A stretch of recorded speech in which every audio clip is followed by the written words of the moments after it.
So welcome everyone. So if we would like to get started on the forum for today. Firstly, I'd like to acknowledge the Wurundjeri people of the Kulin Nations as the traditional owners of the land on which the university stands. RMIT University respectfully recognises elders both past and present. So again, thank you very much to, firstly, the research partners, the DRI, who are hosting the fantastic sort of accumulation of events and exhibitions that have been happening over the past month. Today's the last day for the Convergence exhibition and forums. If you are interested, there's a whole range of exhibitions that are scattered throughout the building as well, so predominantly down on level 2, level 1. And there's sort of an amazing array. I think there's over 60 participants or 60 groups participating in the exhibition, showcasing some of the design research that's actually happening at RMIT. I should advise you as well that the exits are here and up here. There is, if we need to evacuate, there are 2 options. Also, there's toilets. There's 2 sets of toilets again through these doors, just through to the directly across, or otherwise down near the lifts. So going down the ramp, and near the lifts there's also toilets. If you'd like Wi-Fi access, Tom, do we have? Yeah, Tom can provide you with Wi-Fi access if you want to tweet or check your emails throughout the day. And I should also let everyone know that the sessions today are being filmed and will be filmed and photographed and will be available early next month on YouTube. I'd like to thank all the speakers and chairs participating today for their generosity of time and sort of contribution to the sort of forthcoming discussions that will happen today. So in terms of the work or the ambition of what we're sort of seeing, it's framed within focusing on Latrobe Valley over the past 2 years with the aim of producing strategies for adaptive and resilient regional centres.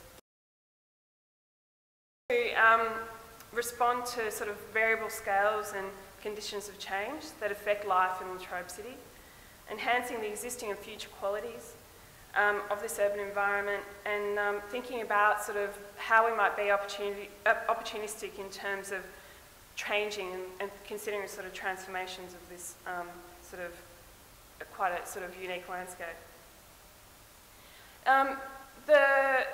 The project, or the research project that we've been undertaking in the research laboratory outer is considered as sort of quite a long-term project, but broken down into various objectives, or 5 objectives at this point in time. It's to consider or reimagine possible futures for Latrobe Valley. This was predominantly sort of something that we focused on in the first stage of the research, and it was through the international design competition that some of you may know about. The other is to rethink Latrobe City as a network city, an integrated vision that allows for multiple modes of building and transitioning the area into what we're hoping for as a vibrant centre, and reactivating the regional landscape. So through how we might do that through sort of community building and actually analysing analysing and sort of potentially manipulating and contributing to the local economy. Rebranding and formulating new and alternative sort of ways of identifying and strengthening the centre, and reworking sort of redundant sites, infrastructures, and things that are temporarily unoccupied. So I guess welcome today. Today is the beginning of phase 2 for the research, and it's titled Reactivate. So as many of you may know, Latrobe Valley has undergone significant economic change and where it was moving from a very particular type of manufacturing or coal and energy production to other forms of economic consideration. Actions required, and we need to consider how alternative modes of existence and transformation may actually be embraced. The transition of regional centres for alternative futures can't be solved through the actions of one discipline, one single policy, leading the charge, or a quick fix solution. The transitioning of cities requires the awareness, contribution and coalescence of multiple disciplines, an array of stakeholders working together to solve the problem of how we adapt and in particular secure the future, secure Latrobe Valley for future generations. Transiting cities, Reactivate focuses on creative practices and economies as an agent for cultural, environmental and political change within this increasingly complex environment. The ambition is to start from context and current condition, not from a distant goal. It seeks to use what already exists rather than reinventing everything anew. It is concerned with small places, brief spans of time, as well as the conditions of various points in time.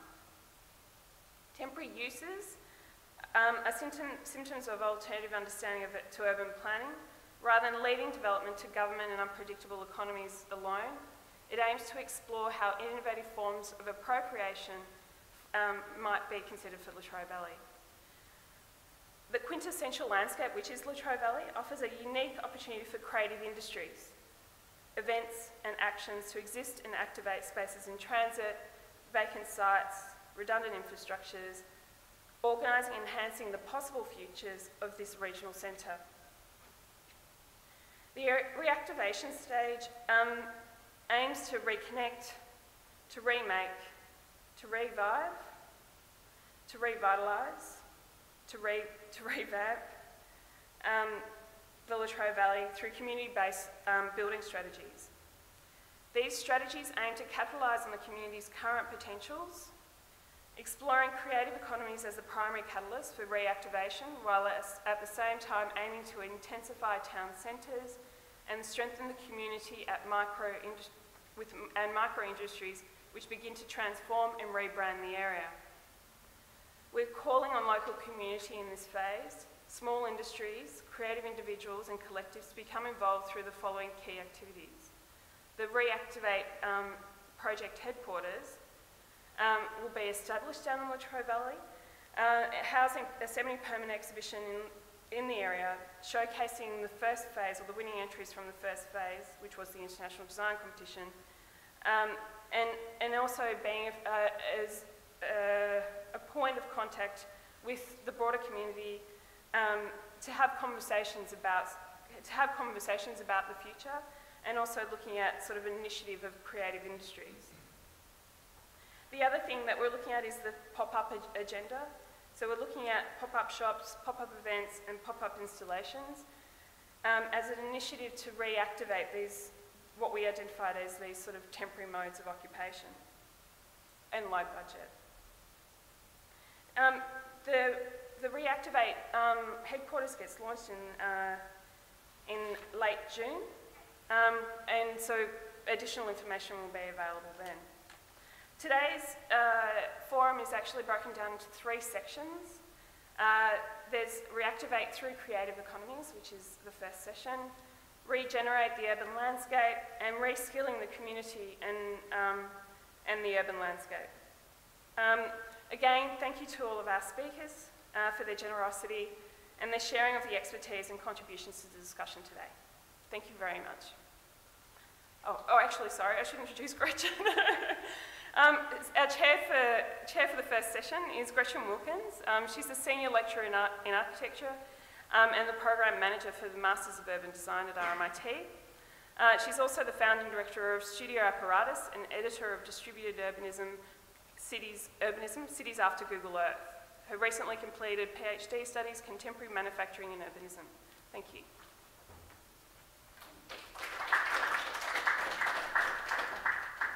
Thanks, Rose, and thanks for having me today. It's nice to be here. I thought I would just quickly introduce the three speakers and then just get right into the first presentation.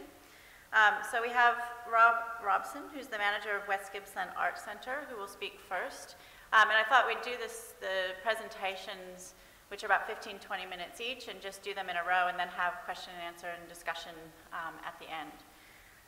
So Rob Robson is the manager of Arts and Culture at Baa Baa Shire Council, chair of the Victorian Association of Performing Arts Centres, and has been a member of the Regional Arts Victoria Board since 2006. His work has spanned many fields, including working as a teacher for 27 years, managing various regional performing arts venues, as well as working as a foundation board member and artistic director at the Shepparton Festival. Rob is committed to creating opportunities for community engagement in the arts, providing accessible points for community inspiration as core to maintaining healthy and sustainable communities. Then we'll have Marcus Westbury. Marcus is the founder of Renew Australia and Renew Newcastle. Marcus Westbury's background is as a broadcaster, writer, media maker, and festival director who's been responsible for some of Australia's more innovative, unconventional, and successful cultural projects and events. In 2008, Marcus founded Renew Newcastle with his own funds and energy. It's a low-budget, not-for-profit, DIY urban renewal scheme that has brokered access to more than 60 empty buildings for more than 110 creative enterprises, artists, cultural projects, and cultural projects in Newcastle. Marcus is now working with companies and communities across Australia and around the world through Renew Australia. And then we'll have John Calabro. John is the design director for The View from Here and founder of Made in Gippsland. John is a designer born and raised in Morwell, Latrobe Valley. He left home in pursuit of greener grass, only to return 10 years later for the same reason. John has worked in some of Melbourne's leading boutique design studios, including Design by Pigeon, David Lancashire Design, and 2119. In 2010, he began teaching design at Swinburne's Faculty of Design and set up his own design studio, The View from Here, in his new hometown of Traralgon in Latrobe Valley. In 2013, he launched a side project called Made in Gippsland, a website which features alumni of ex and current Gippslanders aiming for the highest standards in the creative fields. So that's our panel for the morning, and I'll invite Rob up to give the first presentation. Thank you very much, and thank you for the invitation. My background is not in architecture, urban design, or any of these fields, as you can tell by the very dreary design of the layout of this PowerPoint slide. And I will continue to be equally dreary with all of the slides that I use. But I wanted to start by suggesting that the language that I was confronted with when I looked at the project, I found very, very difficult to penetrate. It's very easy to parody. It's very easy to make nonsense sentences. I note transiting cities and reactivating through creative economies as one of those almost cod statements. What on earth does that mean? And I have to say that of all the things I've done in my life, what I've never done is stop being an English teacher. And the power of words to me is a very important tool. So I look at these words and I think, now, are we using transiting here and reactivating as adjectives? Are we describing the cities? Or are we using them as active verbs? Are we talking about taking an active role to make something happen? Or are we talking about describing something that happens of its own accord? So what I want to talk about is certainly the notion of the creative economy, certainly the notion of imagining better ways of living in the world that understands and responds to. Now, is that the world understands and responds? Because I'm not sure that that's happened yet. Anyway, so back to the beginning. Marcus will speak about Newcastle, I'm sure. I was born in Newcastle, which is in the United Kingdom. And my grandfather worked on the River Tyne. He was a shipbuilder. My father did his apprenticeship at Vickers Armstrong, the armaments manufacturer who had a very large factory on the river. And the years that I knew Newcastle, it was a deeply industrial city.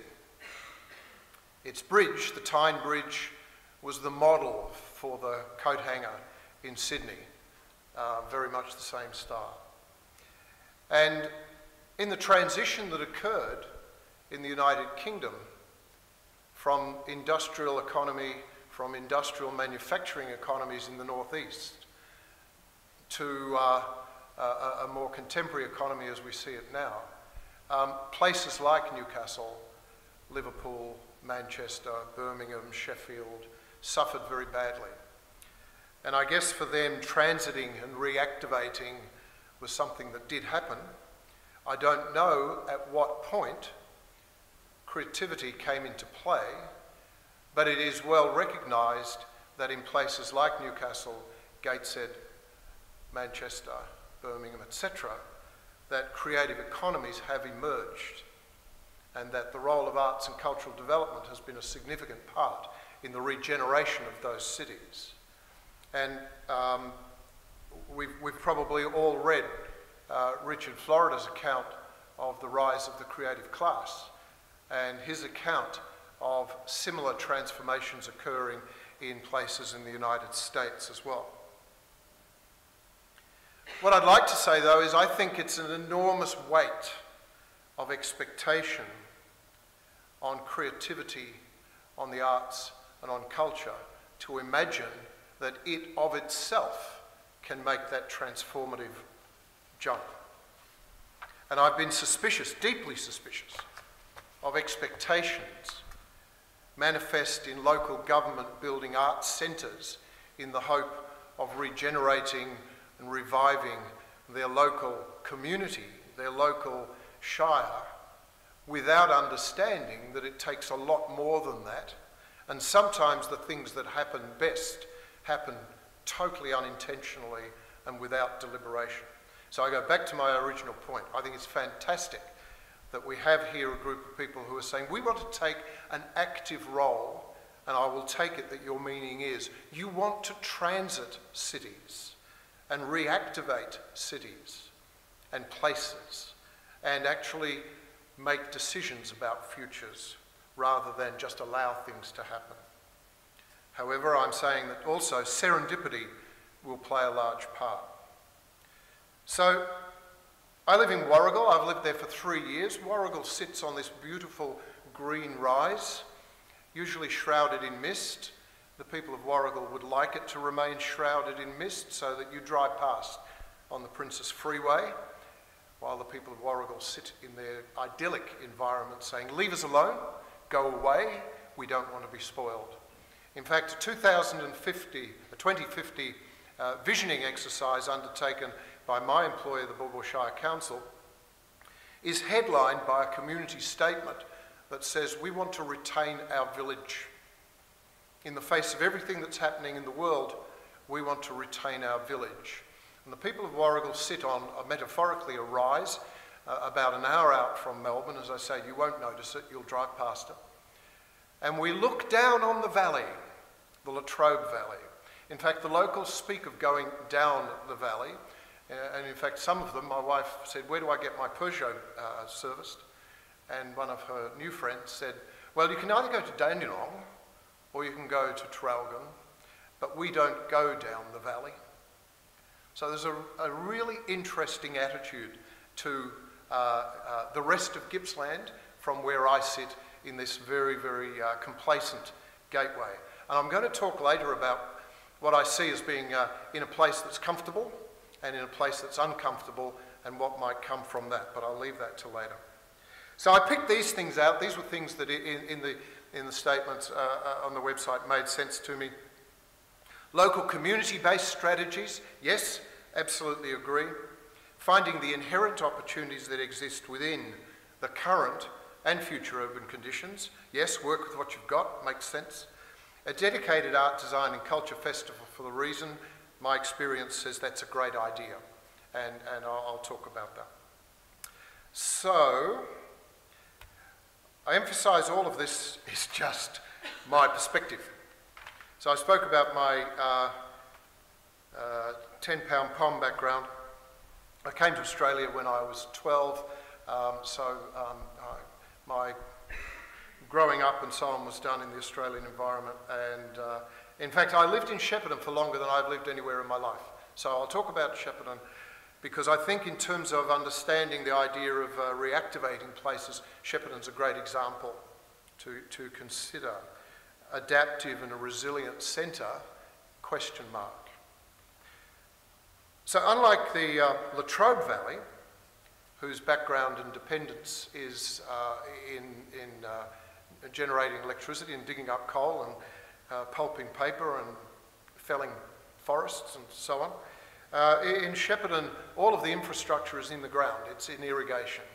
If you fly over Shepparton, you'll understand what they were spending their money on while they were building bluestone in Bendigo and Ballarat. They were digging trenches and putting in roads. They were putting in an irrigation system.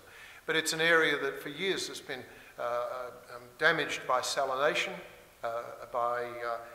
more lately by drought, massive wars fought politically over water. The fruit industry, you may have read recently, is in despair because SPC Ardmona, which was established originally as a fruit growers cooperative, was bought by Coca-Cola Amatil, who to all intents and purposes have just stripped the asset and now are buying fruit from overseas and putting it in cans under the Golden Valley fruit label. So the fruit industry up there now, you drive around the area and you see bulldozers bulldozing established trees and orchards. The resilience in that community is amazing in the face of all of that, and it continues to be a place where there is a very, very high population of new migrants. The migrant populations to Shepparton have come through waves. Shepparton was one of the first places outside of the capital cities to have a mosque, and that came not through Turkish migration but through Albanian migration 75 years ago.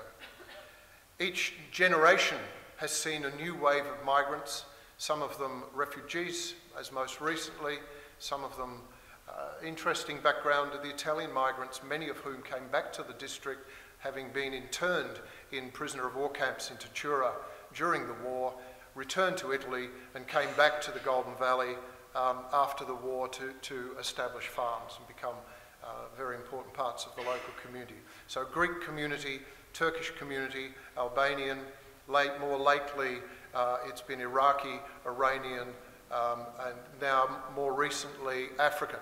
So Congolese, Somali, and so on. And it's well respected for its capacity to incorporate all of these diverse communities. Shepparton has two of the very largest government housing areas of any town, I think, in rural Victoria. And you could ask immediately, why is that? Why are these two very large housing commission areas? And part of the answer is that governments over many years have shifted people out of the cities into this rural environment.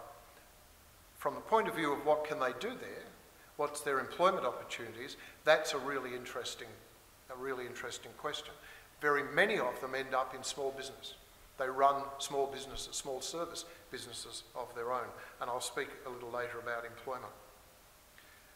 So arts and culture was something that was of enormous potential. The two greatest opportunities for arts and culture in the Shepparton district are multicultural arts and culture and Indigenous arts and culture, because the Indigenous community up there is one of the largest Indigenous communities in Victoria, in fact in Australia, and with a long and abiding connection to the land. You may have heard of Rumballara. You may have heard of Cummeragunja and the Cummeragunja Walk-Off. You may have heard, if you've seen the film The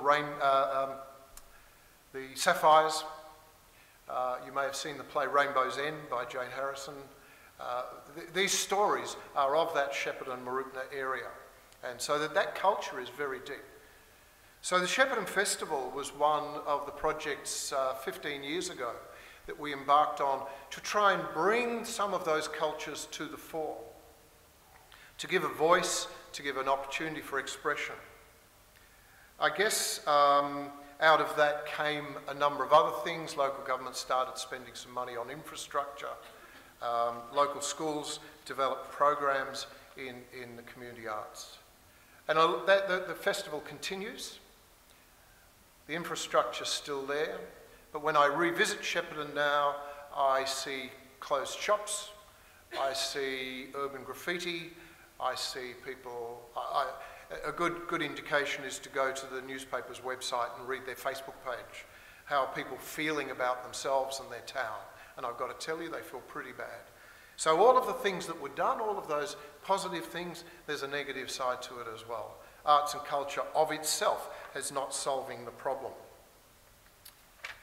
So reactivating through creative economies, here's some principles that I strongly believe. I think a creative economy needs a creative community of itself. It can't exist without that creative community.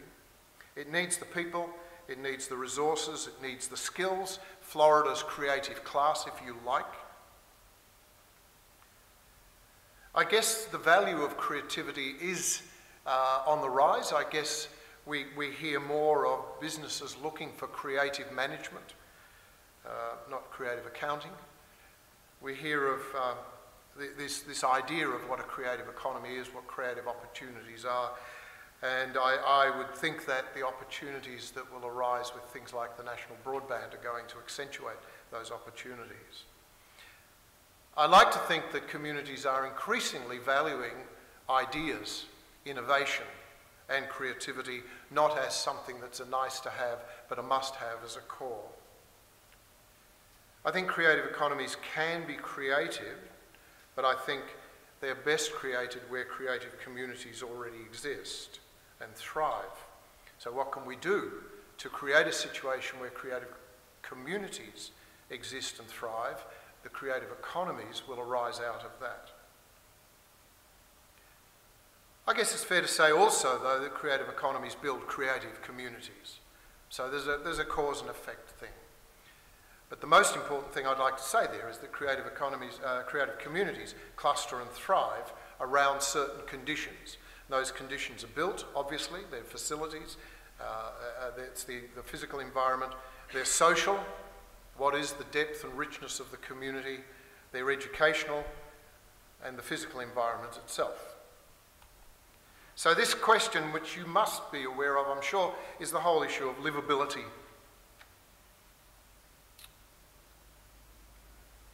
I don't know whether a deliberate, supported attempt to build a creative economy of itself does the work. I think community mobility is a factor. I think the migration of communities, Florida speaks about a kind of a brain drain that occurs, where these creatives are sitting there looking for opportunities. Where will we park ourselves? Where will we take our industry? Where will we take our families? And they've got a range of choice, and if I drew a 1-hour circle around Melbourne, I can see a range of places, each vying for these skills, for these resources, for this population. I ask the question, though, who are most likely to migrate? Who are most likely to migrate to a centre to help build a creative economy? And I wonder if the people most likely are those, the easiest to move are the people who are not necessarily going to bring the skills, but possibly need the skills for their to provide services to them. And the people who are most needed are the ones who are perhaps most settled and hardest to move. So communities that are trying to improve their livability factor are working very hard, but they're in a lot of competition. So I've said creative communities cluster around the facilities. We often talk in local government of the cafe culture. We're told they want restaurants, they want art centres, they want a pleasant urban environment. They want things to do, social, community life, people to be associated with. They want good educational facilities for them and for their children, access to tertiary education. And of course they want that geographical environment. They want to be able to sit on the hill, look down, have a view, unimpeded by other people who've also moved into the subdivision. So we're all planning to maximise the attractiveness of our environments in a way, because what we want to do is influence the makeup, actively influence the makeup of the communities that we have, not just allow ourselves to be the subject of migration, but actually create a place that will bring the professionals, the creatives, the people who enrich our community. So people settle where they find a life for themselves, for their families, and the creative economy can then thrive if the resources are there to support it.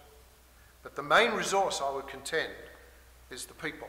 So it's how you manipulate that I think is the core here. I think a living or a life goes far beyond those issues of facilities. It's what people do in them that's important. They're looking for things beyond work: leisure, location, connectedness, social cohesion. These are the sorts of measures that local government measures in its index.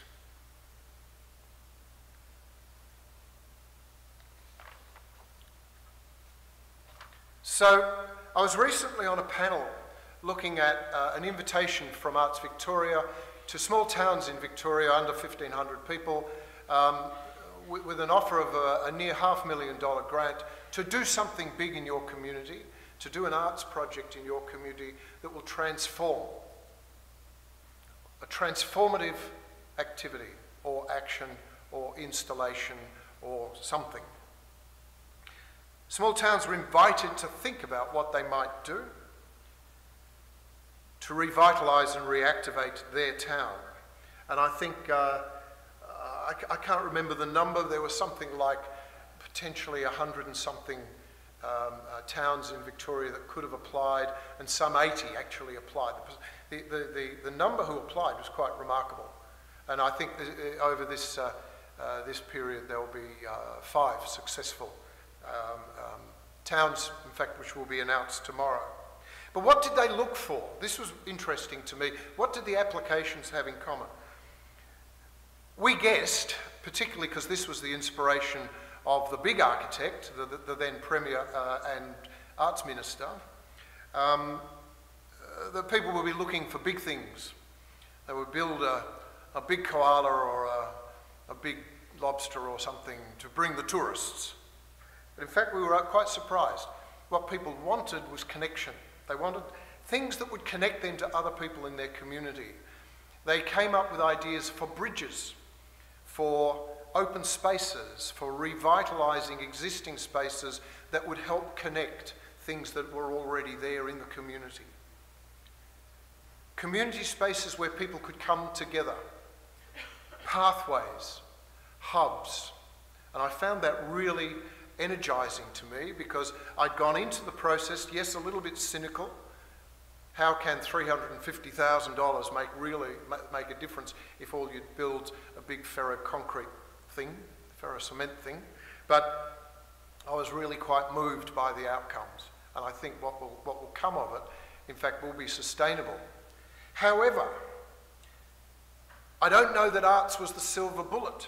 I don't know that saying this is an arts project was the solution in itself, because what happened was the people who were already in the communities, who were already creatives, already active, galleries and so on, used this as the opportunity to come together. The communities that were unsuccessful or didn't put in an application don't have those people there to start with. So all we did, in a way, is we've rewarded those communities that are already kind of on the, we talk about a transformation experience. They're already on the way to a transformation. In fact, the unsuccessful ones have said just what we did is enough to get us kick-started. We actually can do it without the money. So that's an interesting outcome that wasn't expected. So I've spoken about employment opportunities. I think this is just critical. Warragul is at great risk of becoming a dormitory village. It will be a village, but it'll be a dormitory village. It'll be a village with lots of modern subdivisions that look a bit like all the other subdivisions anywhere else you go in the suburbs, and people will be jumping on the train every morning and heading in to Dandenong and Clayton and Caulfield and Melbourne and coming home at night. And just, unless the employment opportunities are there. And I guess further down the valley is not that much further on that it doesn't risk also becoming that kind of dormitory place. People move to places, I suggested with the Shepparton example, in order to have a life which involves having a living. In particular, it's what happens in sustaining the populations of younger people and sustaining the populations of older people. So in my business with the Arts Centre, my predominant audience are 50 plus, white, female, Anglo-Saxon female. I ask, where are the 20-somethings? And part of the answer is they're just not in town. They go off to do other things. The employment opportunities are there to some degree, but not in that larger sense.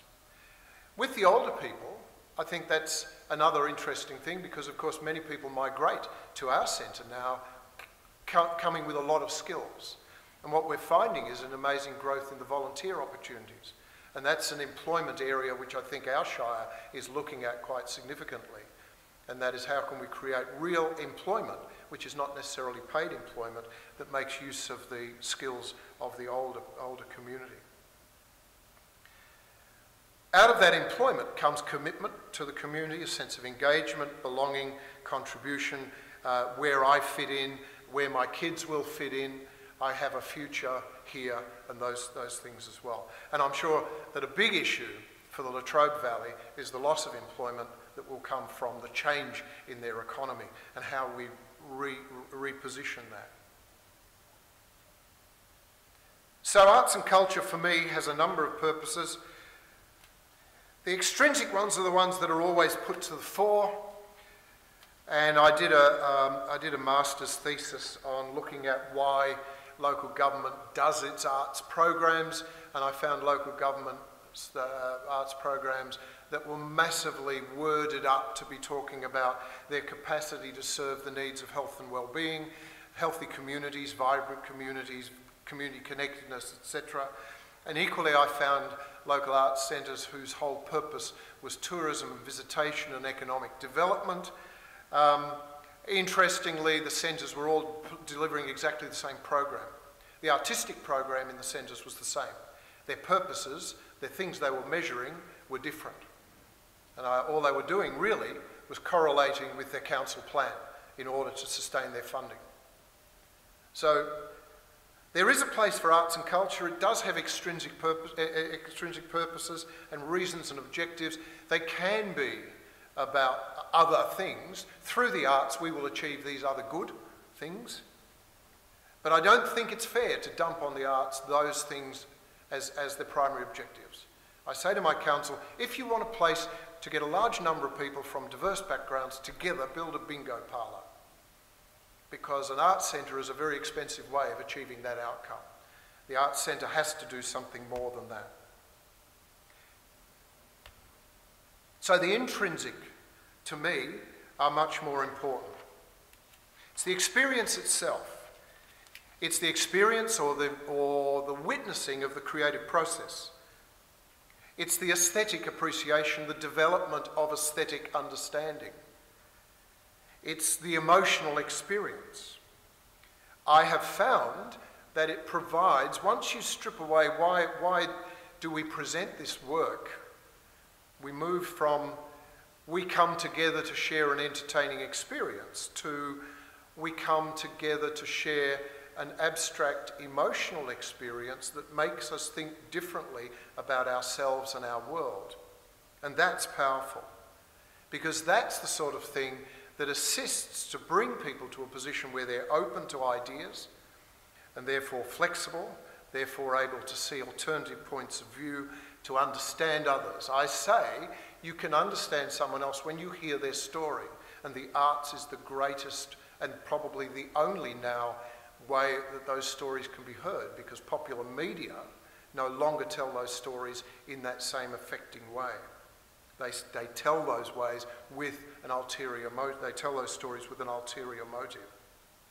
So it provides inspiration, both through passive watching and sharing of quality performance, and also through participation in creation of performance themselves. So what the local governments, what are the opportunities? And I'll sort of wind up. I think there has to be infrastructure for all of the reasons that I've said, and counter to some of the things that I've said. I think in the end there needs to be a commitment to infrastructure. You need the equipment to do the job. Local governments have no problem at all spending money on sporting facilities and sporting fields, because deep down in the community everyone gets that. They get the idea of health and well-being out of that. They get the idea of team, belonging to a team, all of those sort of things that are both extrinsic and intrinsic values of sporting activity. We need to get to the same point with cultural facilities. Those cultural facilities fuel the cultural community, which in its turn fuels the the creative economy. We need the programs and the events, because we need to be part of that buzz. We need the infrastructure both to be active and passive, so it needs to be places where people can go to make things and do things and create things. But that builds community capacity. A group who comes together to put something on also develops lots of other skills, lots of other abilities which are important in a democratic community. So there is a role for external provision. Yes, it does often end up in just passive receiving, but it has an important place. Places where people can develop ideas and participate are very important. Active engagement links back to models seen through that, the passive reception. But I think there's also opportunities for just developing what's there. Within every community I have found there are people already creating and doing. So the community culture itself, to me, is the core. At the end of it, it's all about coping with change, being creative in the coping with change, developing resilience and confidence, tolerance, thoughtful acceptance, and so on. But what I'd like to finish with is just this mini example from my experience. And I said I'd speak about the Valley and Warragul. I worked in two big schools in my life. The first school I worked in was an ultra-conservative school, extremely complacent, believed it was the high school in town, and didn't have to work very hard to do what it did. People sent their kids to that school as a matter of course, and things could keep going the way they had always gone. It was very traditional, very, very resistant to change. The second school I taught in was quite a tough school. It had a lot of troublesome students from troublesome neighbourhoods. It was a new school, and it had to work really hard just to get students to come at all, to get its enrolments up. That place was unbelievably creative. It was a place that had challenges, and it faced those challenges very, very creatively, in a way no other schools had done. In fact, it broke ground in structures of curriculum, of student management, of student welfare, its physical environment, and so on. It was built around a garden, for example, which is an interesting approach. What it tells me is that the creativity arose out of the challenge, and the complacency arose out of the lack of challenge. The lack of creativity was in the place that was conservative and comfortable. Warragul is going to find it much harder to face up to the changes that are inevitably going to come as its population grows over the next 50 years than the Latrobe Valley, because the Latrobe Valley already has the resources there in the community which just need to be tapped into. And I think I'll finish there. Thank you.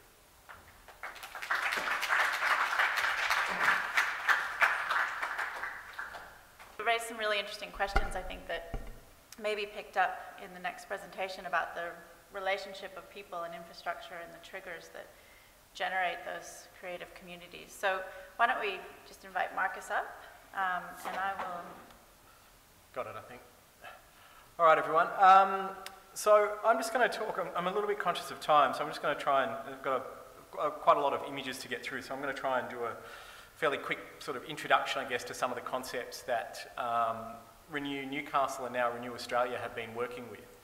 At the end of this, I need to get to the beginning. At the end of this, there'll be a chance,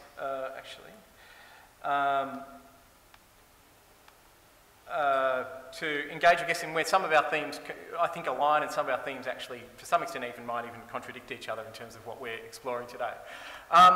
So, in terms of the Latrobe Valley, I think one of the things that interests me is that in thinking about the future challenges for what might or should or could happen there, and actually what I was thinking about yesterday when it was announced that Ford was closing Geelong, it reminded me of Newcastle in 1997. In 1997, the Steelworks, which was the biggest employer in Newcastle, closed down.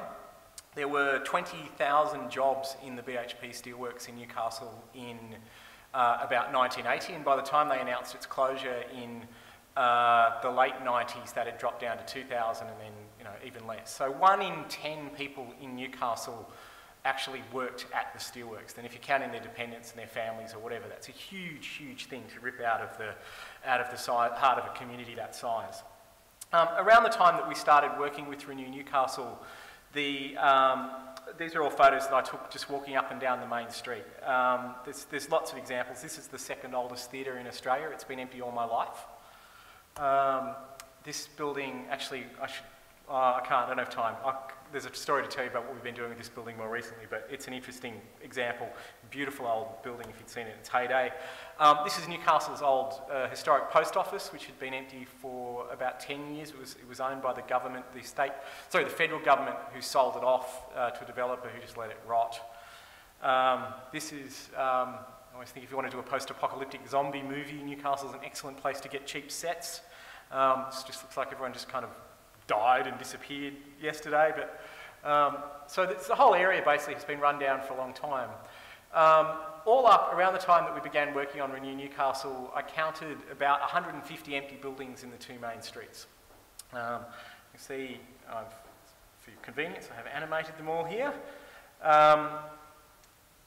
Long story as to why this had happened. There's a bunch of different factors that are in play, some of which are those structural things to do with the BHP closing down, some which are much more basic. They're just like the flight of retail from the city to the suburbs. Someone built a shopping centre and it killed the main street. All of those sorts of questions that have been going on.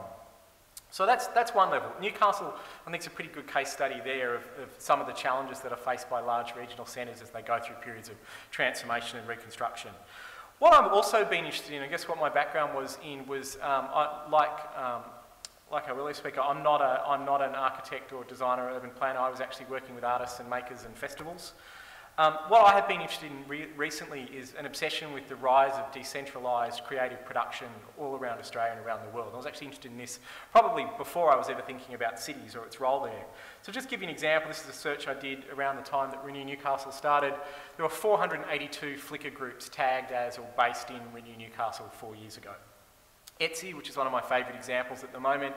Etsy is a really interesting case study for people starting creative micro-businesses from homes all around the country, all around the world. This is a search I did about 2 or 3 years ago. This is a search I did about a year ago. You can see the numbers have tripled in that period of time. There's about 2,000 items being sold in Newcastle. When I did that last week, it was 3,000. One of the really interesting stats that's very relevant to small regional communities is about 70% of Australian Etsy sales are international exports. So people are creating within their bedrooms and spare rooms and sunrooms and garages, they're creating stuff that's being sold all around the world. And to a certain extent, this phenomenon is not just Etsy. You're seeing it replicated with people running record labels on iTunes from their bedrooms. You're seeing it replicated with photographers selling it, setting up websites to sell their work. You're seeing it replicated through a whole range of different low-scale, small-scale creative enterprises that in small communities has access to global markets and global audiences and global economies of scale. So these are just some stats. These are the 6 years leading up to when we started Renew Newcastle. And if you can sort of see, this is the number of actual cultural producers, makers, basically, creative makers in Australia across a range of fields. So you can see that, for example, in the 6 years between 2001 and 2007, the number of people working professionally or semi-professionally in Australia as visual artists tripled. It's the pink line at the top there. It goes from about 300-something thousand to 1.5 million. My personal favourite stats come off the low base, but down the bottom there is jewellery. The number of jewellers working professionally or semi-professionally in Australia in that 6-year period increased about 8-fold. Went from 25,000 to 195,000 in 6 years. Now this is the Etsy, the iTunes, the network, the effect of being able to tap into a global audience from a local community, wherever that community may be. Now, to go back to Newcastle, the basic premise behind Renew Newcastle was very simple. All those empty shops and offices I showed you before, rather than treat them as a liability or a problem to be solved, we saw them as an opportunity. Every single day that one of those shops sat empty was a lost chance for one of those creative people that I kind of flagged before to try something, to do something, to incubate a creative idea or an enterprise or a business. We basically set up a very simple set of legal framework. It's not simple, actually. I'll make it sound simple. Conceptually, we've set up a simple set of legal frameworks. What we do is convince the owners of otherwise empty buildings to lend them to us so that we can lend them to a creative enterprise of some description. We give them a chance on a rolling short-term basis while the space is empty to fill it with something that that the creative person wants to try. So typically it's a rolling 30-day license agreement, so when the owner gets a better offer, our projects move on. In the interim, they get a chance to incubate an idea or try an experiment and see what works. This is the area where we started working in 2000, this is not hit in 2008, but we started working there in 2008. I'll come back to that building on the corner in a minute. This is it sort of circa, I guess, the 50s maybe, 40s and 50s. This was the thriving top end of town. So my grandmother used to dress up to go out and go shopping in the 50s. This is probably a little bit later, probably the 60s, I guess. This is sort of starting to get close to what I remember it as being when I was a kid in the early 80s. You can see it's become, the big sort of shopping centre. You can see the big brands there, Coles, Soul Pattinson, whatever. And then what's happened over time is that retail activity has moved out to big box suburban shopping centres and left behind this strip in town. You add into that the economic shocks of an earthquake, the loss of the biggest employer in town, and the various other shocks that hit Newcastle over the decades between the 80s and 90s. And what it left behind was this. This is the same street in 2008. All of these shops were empty. As I like to point out, that was a peak lunchtime crowd in the Hunter Street Mall in 2008. 2 of them.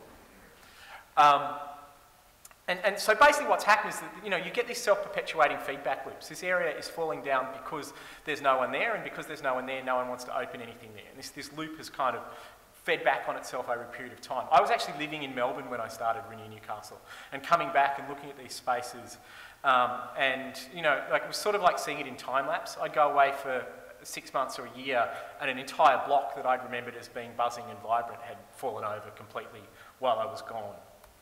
So that's the same area in summer 2009 after we've been working for about a year with Renew Newcastle. Basically what we've done is we've taken those empty shops and offices, there were 20-something of them in and around that precinct alone, and we've lent them to creative initiatives and enterprises. They have taken the space and used them to incubate their own ideas. So they've cleaned them up, they've fixed them up, they've filled them with interesting and engaging things, and interestingly enough, it has worked as a strategy to bring people and life and economic activity back to the city. So this, for example, is a collective of young mums who make kids' clothes, bags, jewellery, that sort of stuff. Going back to the Flickr example before, this is a photography gallery. Photography is a really interesting area where there's this huge spectrum between amateur and professional. You know, everyone's got a cousin or an uncle or someone who takes great photographs but never gets an opportunity to exhibit them. So these guys set up a gallery targeting that niche, and interestingly enough, at one particular opening they had 800 people lined up the block to get into the exhibition opening because there were 200 people, amateur and semi-professional photographers in the community involved in the exhibition, and they all brought 4 of their friends. Probably one of the biggest things that had happened in that strip for a long time. This is an Indigenous visual arts gallery supporting the work of local Indigenous artists. This is another collective of makers. This guy's one of my favourite stories. This is Shannon. He's an interesting example of restructuring, I guess, or career change. Shannon was a fitter and turner when he, by trade. When he came to us, he was also an amateur growing into being a professional photographer. All of the photos you see in the background there are his own photographs. He's a very talented landscape photographer. The interesting thing about Shannon is that we lent him a building. He ended up being in there for a year or two in the wrong end of a dodgy 80s arcade that no one would ordinarily be interested in for very much at all. He had long enough to incubate his business. He's just now bought a building on the main street to move his business into after getting a toehold through what we did with Renew Newcastle. These ladies are milliners. Artisans, this is a contemporary art space. I love this just because this is another photographer this woman does. She's a professional photographer, but also she has these photo booths that she leases out for weddings and events and things like that. The fantastic transformation of that space is that if you'd seen that space empty, it's the ugliest shop you've ever seen. It's in a bad 80s arcade. It's got that ugly air conditioning duct that runs around the middle. It had actually terrible carpet on the floor, which she was fortunately able to rip up. And she's done that fit out with drawers. They're all drawers that she salvaged from the dump and has lined up on the wall there. Probably spent about only a few $100s in the transformation of that space, but it looks so much better. Another example, I mentioned jewellers before as one of these areas where there'd been this incredible uptake in sort of bedroom creative activity. These are young ladies who were, I think, 3 or 4 jewellers involved. They run jewellery classes, they have a jewellery business, they're selling retail jewellery. We gave them a toehold through Renew Newcastle to basically transition out of their bedrooms and set up a shop on the main street. They are now full commercial lease now. They're a full, successful, viable business. At the other end of the spectrum, we talked about, it was mentioned before about young people. This is a project where the youngest person involved in this project is 17 and the oldest is 21. They design t-shirts, skateboard decks, streetwear. They now have a full commercial lease on a space in the city. They've grown that into a successful business as well. This is a contemporary art space. I'm aware of time, I won't go through all the examples.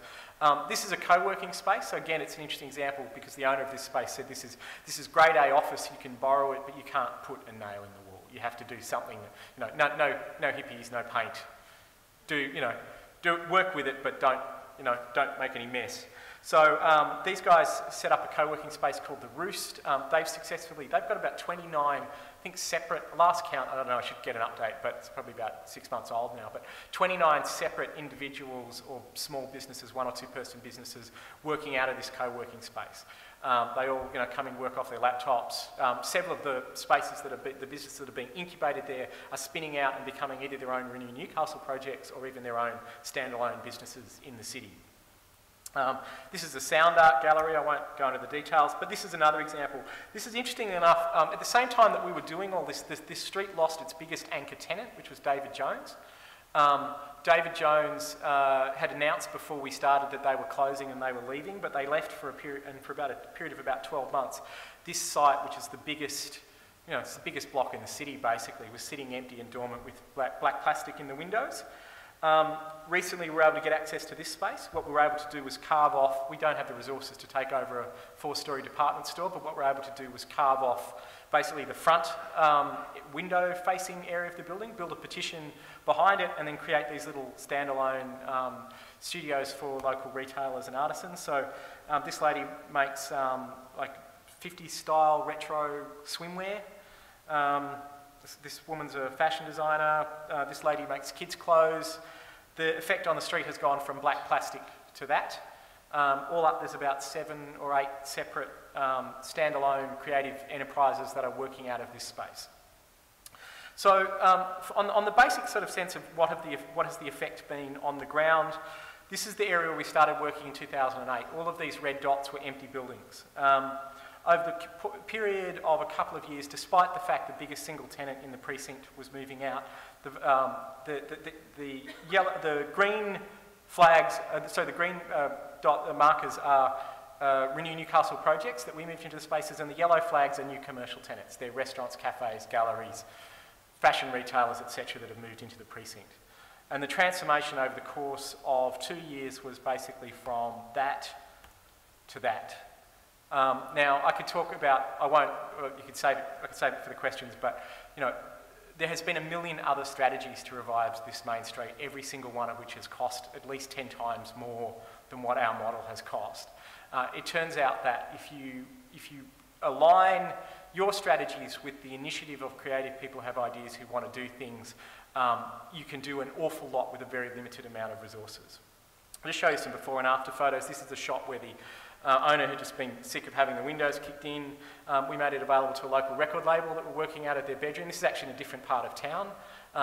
It's a tough part of town. These guys are fairly robust guys, and they're making music that's not easy listening, but they've done a very good job. And that is actually, it's actually one of the ones in that building.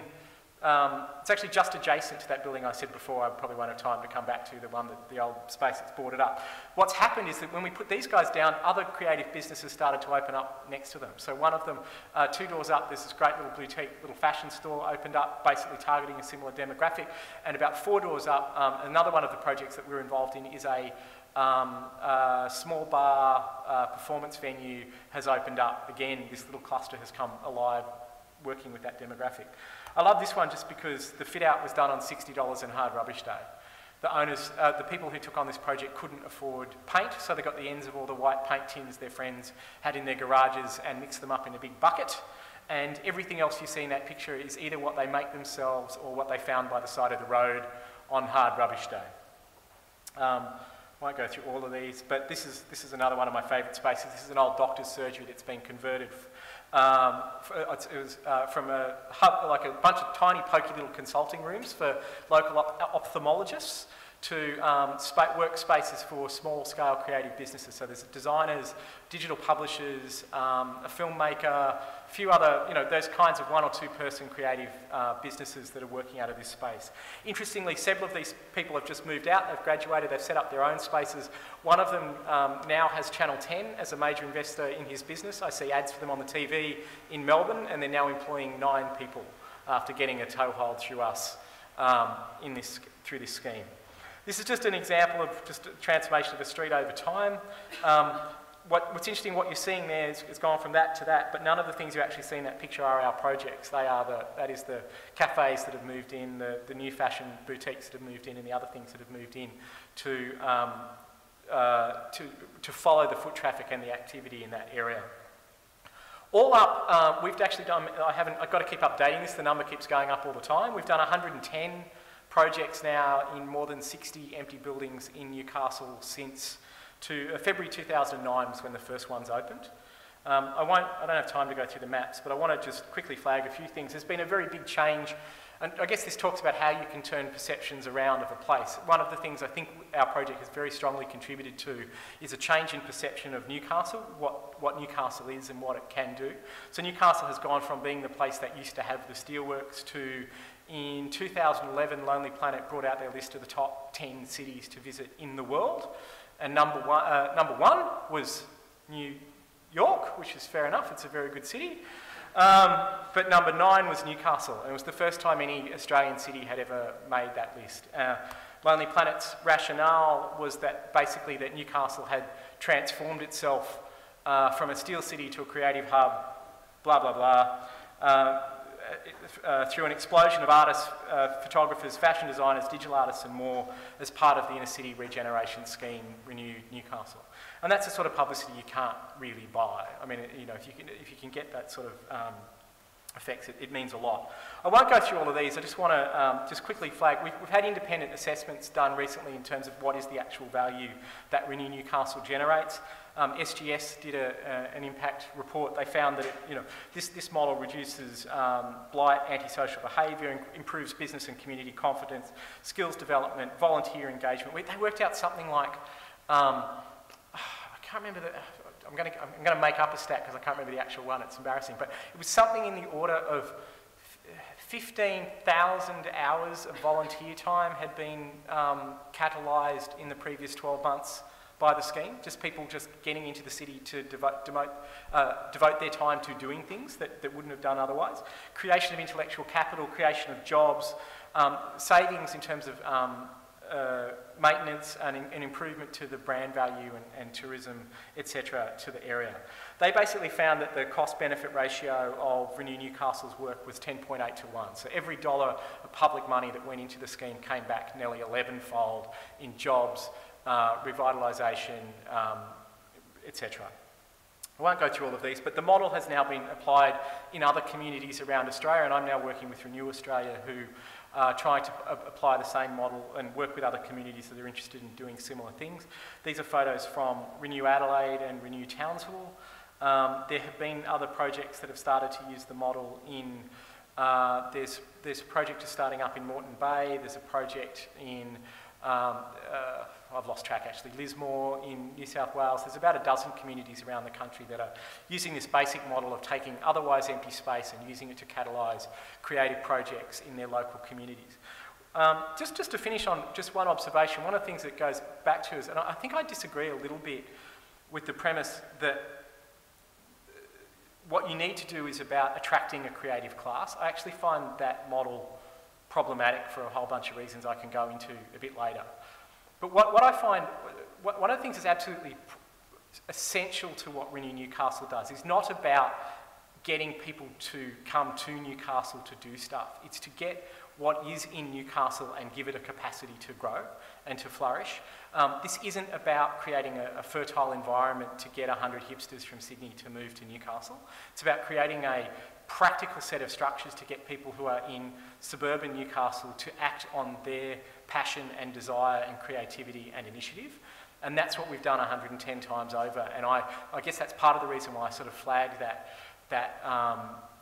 rise in decentralised creativity at the beginning. The reality is that most communities, I'm not aware right now of any community in Australia that isn't seeing that isn't seeing this rise in small scale creative, whether it's bedroom or garage or online creative activity. Just the sheer volume and surge of that activity is taking place everywhere. I'm yet to find a community where it's not happening. So I think part of whatever any strategy needs in any community is to find ways to harness the passion, drive, talent, initiative and desire of who is there to try the things they want to try. So I'll finish with that, and I'm looking forward to talking with you when we get a chance to do questions. Thank you.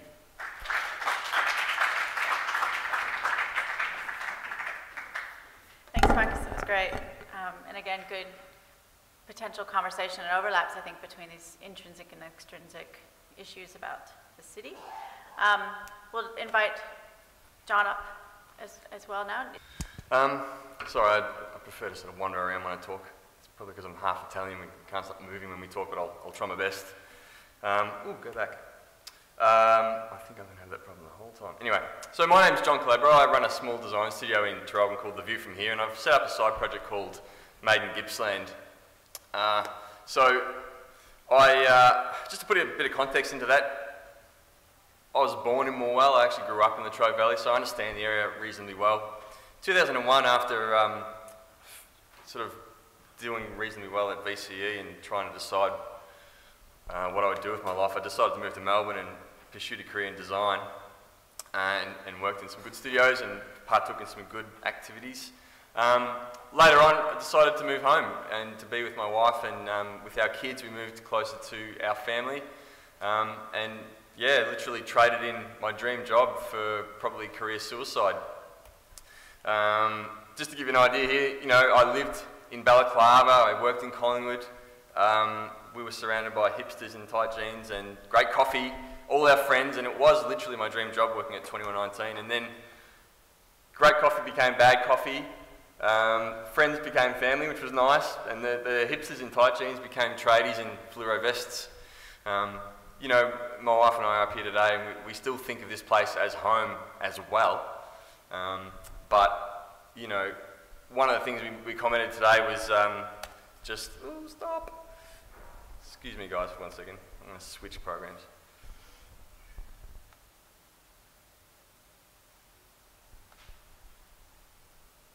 I think that was set to auto toggle, so... Oh, you are joking me. Let's do this. Yay. Alright, we're back on track. Yeah, so one of the things we noticed even just coming up to Melbourne today was just how good everybody looks walking up Swanston Street. Everyone looks good. People take care in their presentation. People in the city visually give a shit. You know, visuals make a difference. In Gippsland, you know, I've got this problem with what I call the tracksuit pants epidemic, and that people tend to think it's okay to get out in their tracksuit pants when they're going out for dinner at a really nice restaurant. So there's some perceptions that we need to kind of approach here, and look, that aside, trading in my dream job for living in Gippsland has been fantastic. It is now an opportunity for me to run my own business, which I never thought I would do, but I'm loving. And you know, we used to have a train in our backyard, now we have chickens. We used to have druggies across the road, now we have ducks. So it is, and that is a true story. So yeah, we're quite happy. Now, when I started my business, I got to move into this inspiring space, which was with two guys doing finance for trucks and tractors and cars. So that little white arrow points to where I used to work, and that was it there. So from my beautiful, you know, loft in Collingwood with 6 creative guys doing amazing things with beautiful natural light looking over all of Collingwood, I got to work here instead. No natural light, no air, fluoro lights buzzing all day, and the guy next door would smoke in his office. So I was literally banging my head against that wall by the end of the day. A couple of years later, the business has taken off and we've upgraded, and finally have had the ability to take on a lease, and we've made a bit of a statement, and we've actually taken a shop front. Again, which is kind of career suicide in Melbourne. Not many graphic designers want a shop front in the main town, but for us it was an opportunity to say, look, we're here, and look what we can do.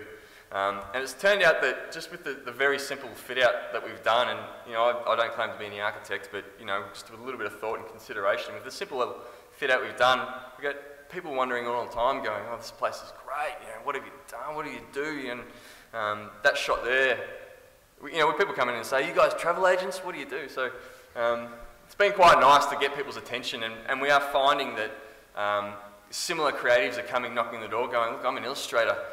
Surely you guys, what do you do?" Or another guy came in, he's a jeweller, and similar to what Marcus was saying before and what Rob was saying, just by being there, just by planting ourselves there, other creatives have knocked on the door and said, "What are you up to? How do we get involved? Let's have coffee.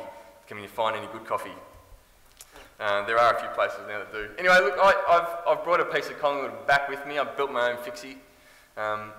It's a passion of mine, and you know, it feels nice. I suppose it symbolises something that when we left Melbourne, we went back to Traralgon. You know, we gave up a lot of the things we loved. We got a lot of things we loved in return, with family and landscapes and beautiful peace and quiet.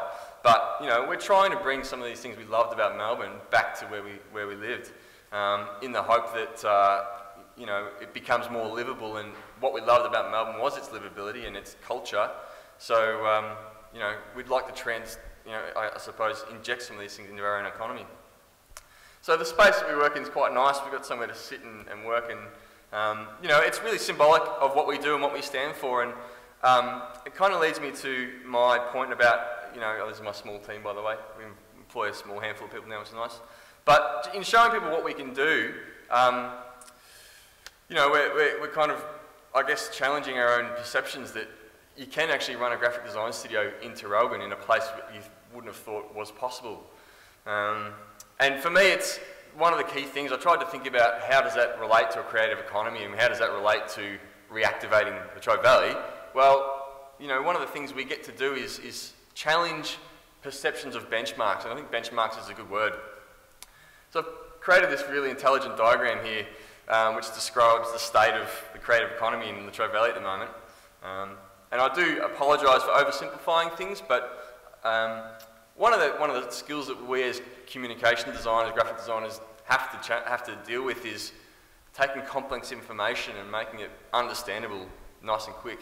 And that's one of the things that I've certainly noticed in Gippsland, is that complex ideas go over the heads of everybody, and you have to talk at their level. You have to talk in a way that people get it, because they're never going to get inspired to participate unless they get it.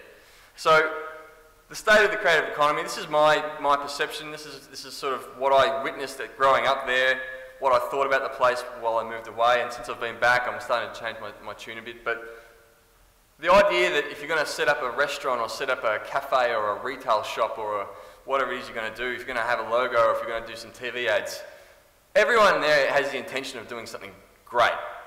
Most people do something okay, there's a few people that do something good, but the few that sort of push it that little bit further pull everyone to their level. They set the new benchmark, and every year or so you'll see a new shop will arrive, and then you'll get a couple of copycats along the way. Or if someone does something amazing with their fit out, you'll see a couple of copycats along the way, and there's always this drive to improve themselves, but rarely does it ever get to that stage that you just blown away, and a lot of people just go, oh, the shops here are a bit rubbish and the ads suck, and you know, oh, that logo looks terrible, and the shops are kind of cool, the people are all excellent.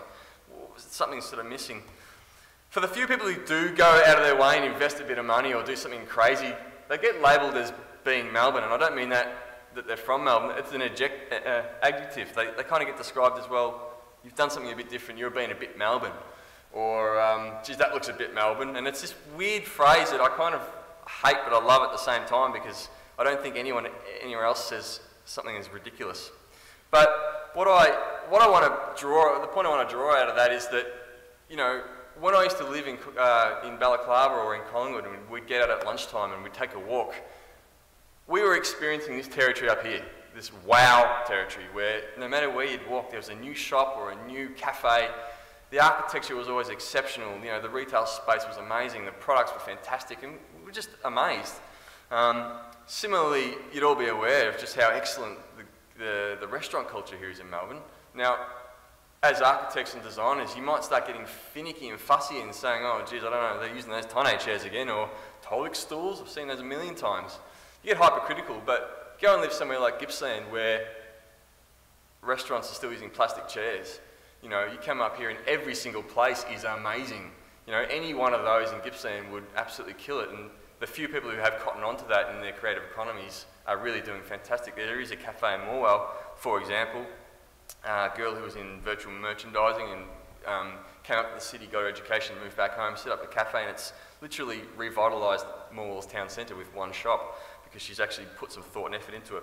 So those benchmarks are important. I think that one of the issues that we face in Gippsland is people aren't even aware of how good something can be or how much they can wow their market or their customers, because there's just no awareness.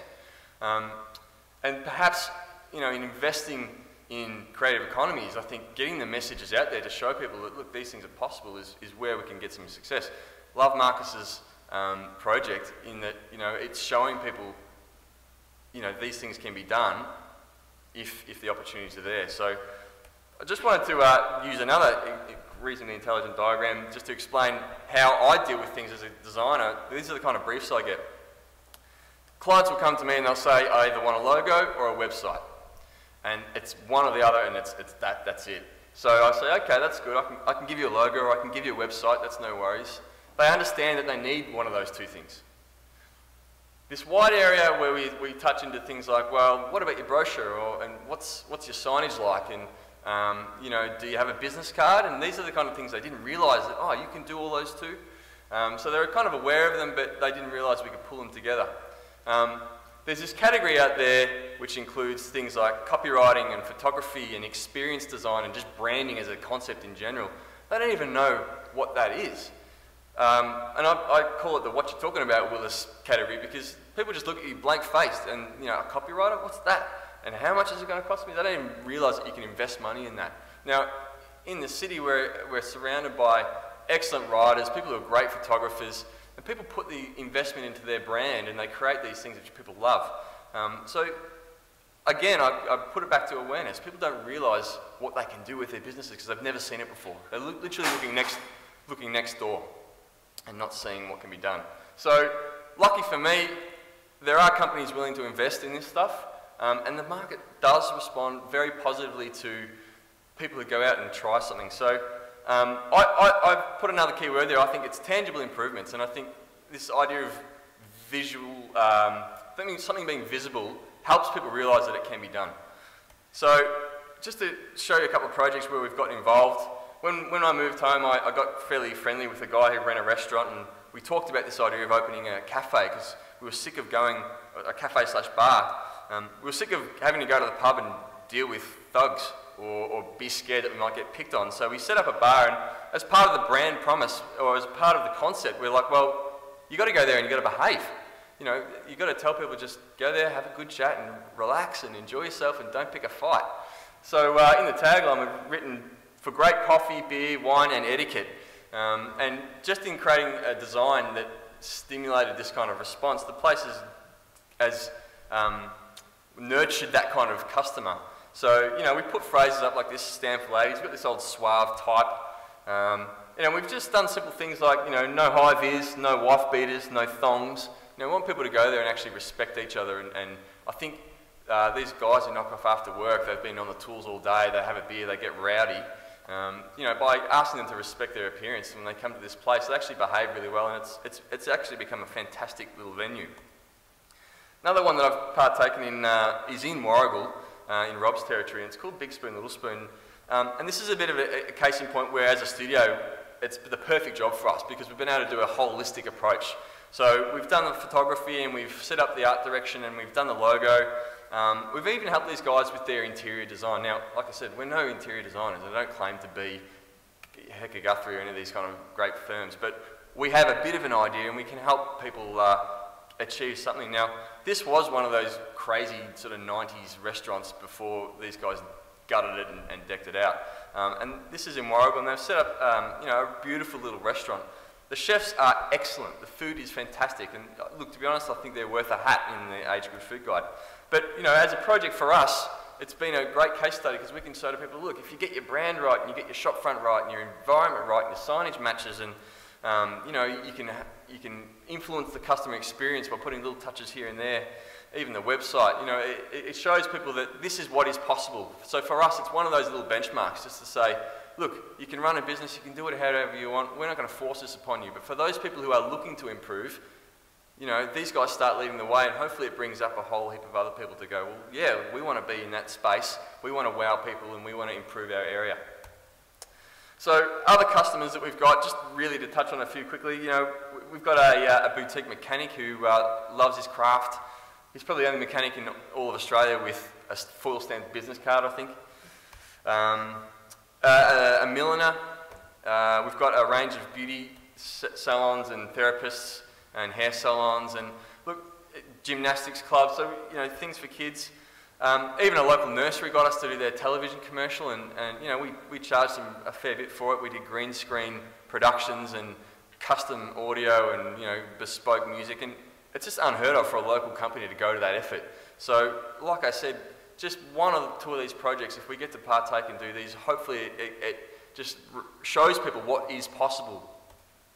And the end result is very rewarding, because we do get positive feedback, and it's not only about the projects we do. Like I said, I don't care if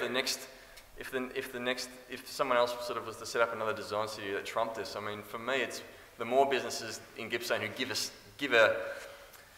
give a shit about what they're doing, the better. You know, if they're investing in their brand, investing in design, investing in creativity, for me, I think the rewards are tenfold, and we've already discussed what that can do for livability and whatnot. So beyond private customers and beyond corporations and businesses, we also do some work for a charity. We rebranded a local charity who do support for mental health only in Gippsland. They're Gippsland's mental health advocates. So this is a sponsorship package we put together for them, and it's part of this event which I've helped organise. I've joined the organising committee, and it's called, last year it was called Weeping Willow, and it's quite an elaborate event, and the event has helped raise $60,000 towards some accommodation that they're trying to set up. And it's a real buzz around town, and the design we've been able to help is really, the design we've been able to do is really help this organisation. So this is last year's event. That's Christine Nixon coming to speak to a room full of some of Latrobe Valley's wealthiest citizens, all sort of opening their hearts and their wallets and giving to this cause. So beyond working with companies, you know, we try to help the community. I think with design and with creativity, we've got this ability to make a positive change. So that's one of the things we're doing. The other is Made in Gippsland, which is the other reason I'm here to talk today. So Made in Gippsland is a celebration of Gippsland's creative alumni, which means that it's a website, and it features ex-Gippslanders who I believe have done things at a world-class level. And again, I bring back that point about benchmarks.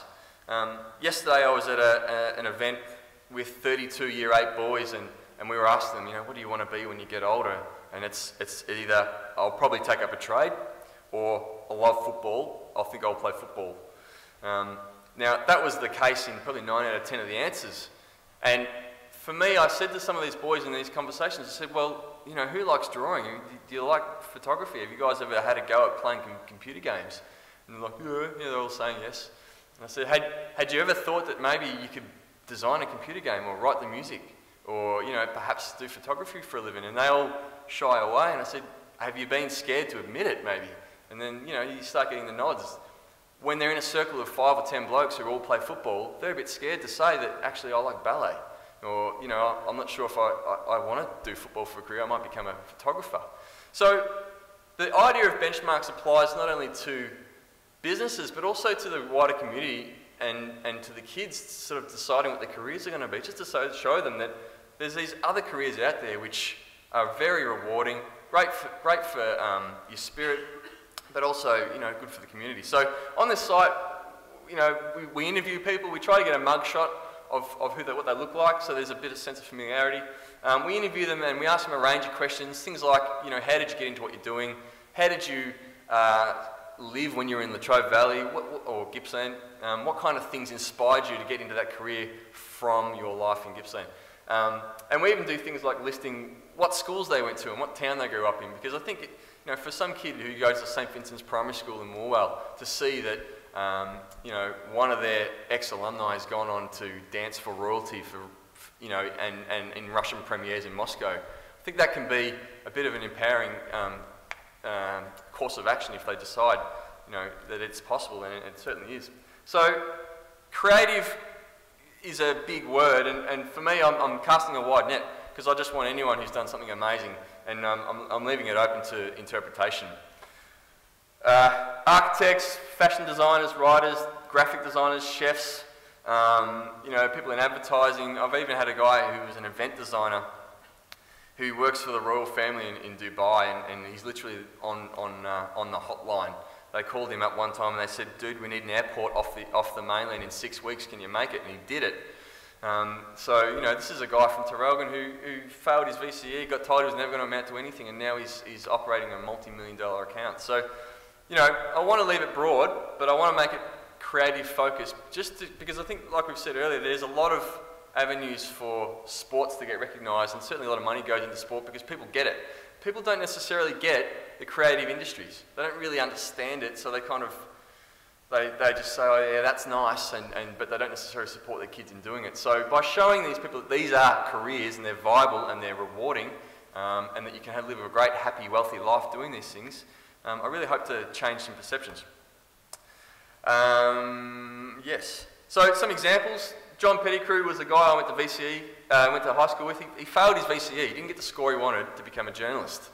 So he repeated his VCE. He went through 2 years of the pain, and then at the end tore up his results because he'd found his passion as a chef. 3 years later, after doing his apprenticeship, he's working for billionaires sailing the Caribbean and the Mediterranean, and he is on that yacht. He's one of the little heads on the edge there. So for 3 or 4 years, he lived the life of luxury, and a guy from Traralgon, cooked for Prince Albert, cooked for glitterati all around the world. Philip Jenkins, contemporary ballet dancer from Morwell, broken family, troubled childhood, brother ended up in jail, I'm pretty sure. You know, he found his way and found his passion, and ended up dancing in the streets of Barcelona for royalty. He was on the Royal Danish Ballet Academy, and he's done amazing things all around the world. Brian Valour is a guy from Churchill. He runs a company called DT Digital, and or DT as they're called these days. And DT are responsible for NAB, Bunnings, Qantas, and Honda, and a number of massive companies. So on the website I wrote a little blurb. You know, all these national companies rely on a boy from Churchill for their guidance on what to do with their digital marketing. And I think that's a pretty empowering statement to say that a boy from Churchill can guide all these multi-million-dollar companies. Steve McKay,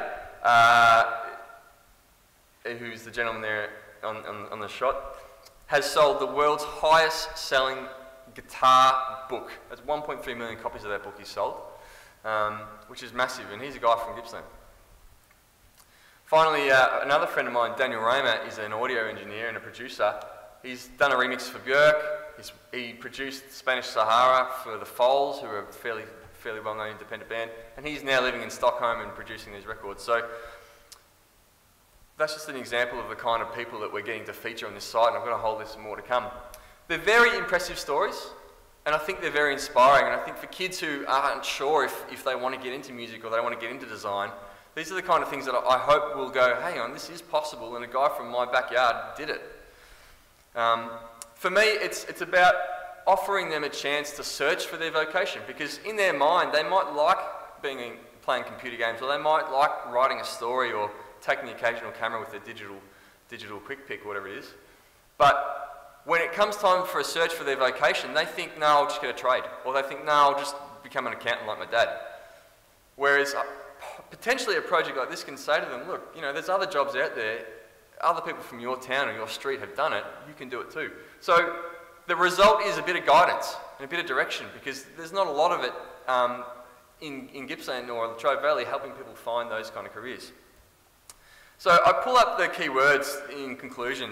I pull up the keywords which I mentioned as a studio, and I want to go through just quickly to wrap up how the studio that I'm working for has given me rewards, but also how I think Made in Gippsland can benefit Latrobe Valley as well. By setting these new benchmarks and by telling people, you know, that there are other things out there, there is a higher level that you are capable. I hope that the kids and people, young adults trying to decide on what they're going to do with their future can have the courage to actually take those up. Because even myself, you know, when I finished VCE, I took a degree in business and computing after topping the class in music and graphic design. I was too scared to put myself out there and risk failure and risk not being the best guitarist or not being the best designer. So I didn't even do it, I didn't even try. So I got into this course in Churchill to do business, and I felt miserable. And I was explaining yesterday to these kids, you know, I had a great girlfriend, I had a great family, good support.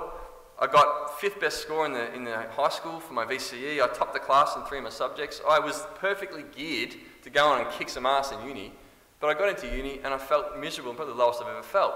And it was because my vocation was off skew, and I didn't have the courage, I didn't believe that I could do a career in one of these creative industries. So what is it that stopped me? I'm sure it's stopping other people too. I hope that this website can kind of inspire those people to have the courage. Awareness is a big part of that, because if the kid is sitting there, or if an adult is sitting there thinking, you know, I'd like to be a musician, or I'd like to try it out, and they mention it to their mum, or they mention it to their uncle, or the guy who, you know, is their football coach, and they say, I'm thinking about getting into photography. If they're not aware that that's a valuable or a viable project, they may not get the encouragement. It's one little comment like, why would you want to go do that? It's one little comment like that which can potentially skew someone's entire life. Because they'll go, oh, yeah, you're right, you know, or they'll think in their mind there's a sense of doubt. So with awareness of what these jobs are and what these careers can do, I think hopefully we can inspire the community to support people in their decisions to be creative. The next thing about tangible improvements, and I think this is where Transiting Cities and the Outer project come on board, and it's similar to what Marcus was talking about, is that, sort of similar, is that I think with businesses investing in creative pursuits, whether it's designers or photographers or copywriters or even in interior architects to do their fit-outs, with people investing in these kind of things, you do see noticeable improvements in the town at the coalface, and that's where people will start feeling better about where they live. And that's the final point, that idea of livability.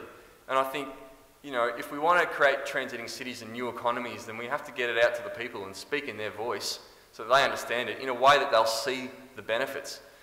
One of the things, and it touches a bit on what Rob said, there's these great projects out there, these great arts projects. When they get labelled arts or when they get labelled cultural, I think the public have this perception that they gloss over and they go, oh, it's culture. You know, I don't care about Indian food, or it's culture, I don't care about knitting. Or they'll say it's arts, and they'll say, you know, I'm not really into watercolours. They have this idea already of what those things are. Perhaps the term should be livability, because everybody gets that. And Melbourne, as a city, is flying a flag for what Latrobe Valley could be. It's a town that is livable. It's constantly arriving on the most livable areas. And I think if people see that arts and culture and creativity result in livability, then that might inspire the businesses to invest in it a bit more and perhaps in a more creative way. I think certainly people will feel more proud to partake and participate. And I think that's it. So thank you all very much.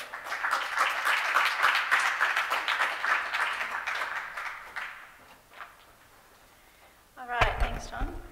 I think we'll have a bit of a discussion. It was nice to have the three in a row. I think we started with Rob, the English teacher, talking about the power of words with no fancy slides, and then ended with John and the beautiful images and graphic design and the power of imaging words.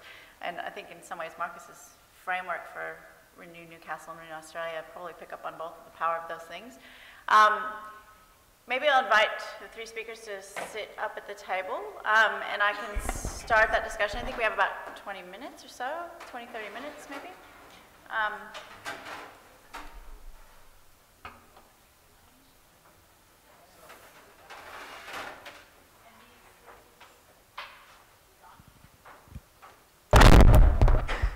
The old is this thing on problem. Great.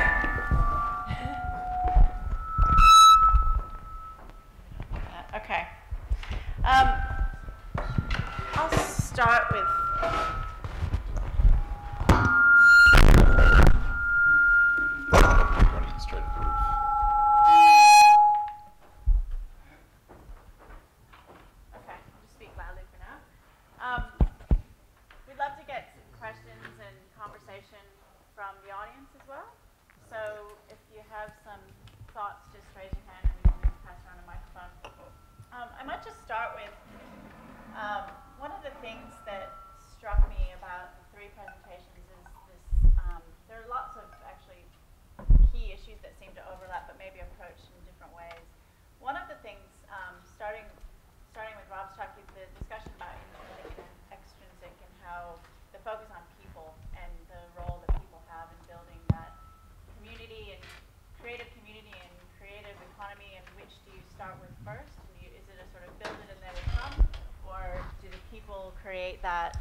do the people create that energy and sort of momentum for change in the city?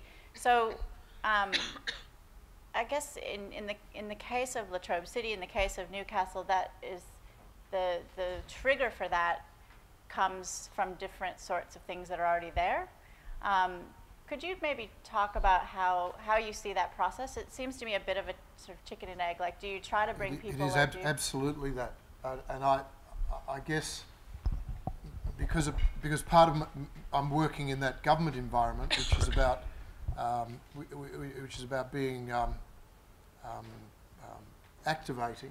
You know, government has a responsibility to deliver certain services, to do certain things, to invest certain monies, to make certain things happen, and that's the top-down approach, and that's I think what I was trying to suggest at the introduction, that when you start using an active verb like transiting or reactivating, the implication is somebody's going to do something, and governments building facilities are part of that. I'm taking a deliberate action to make this happen. But I guess what I was saying, my experience with the small towns transformation was that none of these things will happen unless within that community there's already an energising group of people with an idea. And if you do it any other way, it's not authentic anyway. And I think Marcus is right. I think you create the spaces. You allow the spaces. You perhaps don't even create them. You just allow the spaces. And in those spaces, people find an authentic place to have their voice or their thing, and then things gather around that. And I'm fascinated in this project because this project is taking a driving, active role in saying, we anticipate this is going to happen, therefore we're going to create that future rather than simply see how it will grow organically. And as I said, my experience in Shepparton was that we tried very, very hard to influence the way things were being developed by cultural inputs, by active intervention. But in reality, the things that have emerged, and I use that word because cultural development in Shepparton has emerged of its own. The top-down Victorian Arts Council sort of dead white guy culture stuff hasn't actually had that impact. The touring ballet, the Melbourne Symphony Orchestra hasn't had anything like the influence of opening a space and letting some local Congolese kids sing. And I think it's a really interesting dilemma, and all power to government to say we have to intervene, we have to make it happen, but at the same time, listening to you guys speak, we've got a project coming up in Warragul, a revitalisation of the train station car park. And in the process of that, I've been asked to envisage what might happen to an old goods shed that's there. What might we do with it? And I've heard you guys speak. I think the best thing we can do is break it up into spaces and allow it become an incubator. And that will energise it far more than turning it into a band room or something else. Allow people to occupy the space. So the external, we create the space, we do the little bits of business that need to be done, and then stand back. Because what will happen when you stand back is far better than anything you put in there. Yeah, I think that, well, in Marcus's case, it's an interesting question because what you were focusing on also is the activity and momentum built through people and projects and making. But you had the building stock there to work with as well, and that played a huge role, I think, in the success. Yeah, absolutely. Although, I mean, one of the funniest things about Renew Newcastle was when I was doing a presentation in Sydney years later, and someone from the City of Sydney went, "Well, that's all well and good, but what if you don't have all the advantages of Newcastle?" You know? And I thought, like, that's the first time ever that anyone from the City of Sydney has complained about not having the advantages of Newcastle. So, like, it goes back to that working with what you've got principle. You know, like it's the building. The resource there is something that up until we came along, no one had seen any value in doing anything with, and indeed, the entire discussion had been about who's going to demolish it and what are they going to build. You know, it hadn't been about how we're going to adapt this and evolve this and change this. So, I think there's a tension between. It goes back to what you were saying before. There's a tension between this top-down infrastructure, heavy-handed idea of we're going to build something and we're going to decide how it's going to be used, and we're going to build a cultural facility, and we're going to then be stuck with the burden of paying for all the money to run it, and we're going to have to program it, we'll do all of these sorts of things, and that will be the thing that we will do to bring or catalyse or create creative activity in any given area. And at the other end of the spectrum, there's this assumption that, you know, well, no, it's got to be completely hands-off. And in between, there's actually a lot of different textures and processes. And what I would argue works best is if you can come up with mechanisms that accelerate or fertilise or in some way encourage organic processes and independent initiative, that's the best combination of all, you know, rather than trying to work out what and you've got to let go of that idea of what the outcome's supposed to be. People go, you know, there's 110 projects in Renew Newcastle. There's about 5 of them that came from people that I actually knew. So it wasn't about me knowing what was going to happen. It was about creating a process that brought out a bunch of things that you didn't know were there until you created the process. But having confidence that they are there is a really good place to start. Well, maybe that actually relates to John's point about creativity and trying to have the open-ended list of creative practices that you put up. And it strikes me that creative in a place like Latrobe Valley, and this comes from my having lived 10 years in the US near Detroit, and the sort of the next wave of industry and creative economies and creative practices that comes out of a city like Detroit at the moment is building very much on a kind of translation of what was there before, and just that sort of energy about making and about production in some new way. So I think the definition of creative, even in this project as well, like how do you define a creative economy, or how do you define a creative practice? Maybe there is something in this area about industry begetting industry, or sort of something about production begetting production. So how are you finding how is that taking shape? Look, in Latrobe Valley, it's, as we've said, you know, an area dominated by the power industry. And I mentioned, obviously, the fluoro vests, which are just everywhere. You know, at 5 o'clock on a Friday, it's a sea of fluoro vests from about 3 foot to about 5 foot, depending on the height of the person. These guys, although they're in careers that are hands-on and trade-based, it doesn't necessarily mean they don't have creative juices that flow and flow strongly. You know, so many of these guys, you talk to them, you know, they have a band, or they play music, or, you know, they're actually building some furniture, or, you know, they did painting when they were in high school and they loved it. But they've taken the wise decision for their careers to make a bit of money. But it doesn't necessarily mean they're not creative. And I think Latrobe City is this sort of melting pot ready to pop, or this bubble ready to burst. You know, if the opportunities are there, if the resources are there to help encourage these guys to take part, then I think they will. Not just the guys, but the girls. And from that, of course, you know, we've talked about the flow-on effect. When someone does it, another one pops up. There is a strip of shops that come to mind in Tarrelgon where they were empty for ages. They were completely ugly. 4 or 5 shops for lease, you know, for less than $10,000 per year. So not a great deal. And suddenly, an interesting homeware shop pops in there. And then next pops up a really cute little hairdresser. And now there's a great bookstore. And suddenly what was the ugliest strip in Tarrelgon is now one of the hottest. You know, and they're not expensive fit-outs. You know, they're not, they're not multinational brands. They're just people who had a bit of spare cash and thought, well, I'm going to make a chance of this. There's cheap rent. Now, if the council, for me, want to facilitate these changes and take on some of these initiatives, and there are arts programs or there is money to invest, I think it's in giving people, like Marcus has done, you know, finding a way for them to knock down the barriers to entry. And the barriers to entry are rent, legalities, and investment in brand and perhaps stocking their product. Now, if there's going to be an investment in business, an injection of business investment funds to help stimulate the economy, maybe it's $30,000 grants that kick a business off and give them effectively the capital to run for 2 years and see how they go. It is the chicken and the egg all together. You know, it's create the opportunities, buy the heavy-handed white guy at the top. He's going to do both. He's going to give them the chance. People are going to come in and take place, and then it will start, because there is the energy there.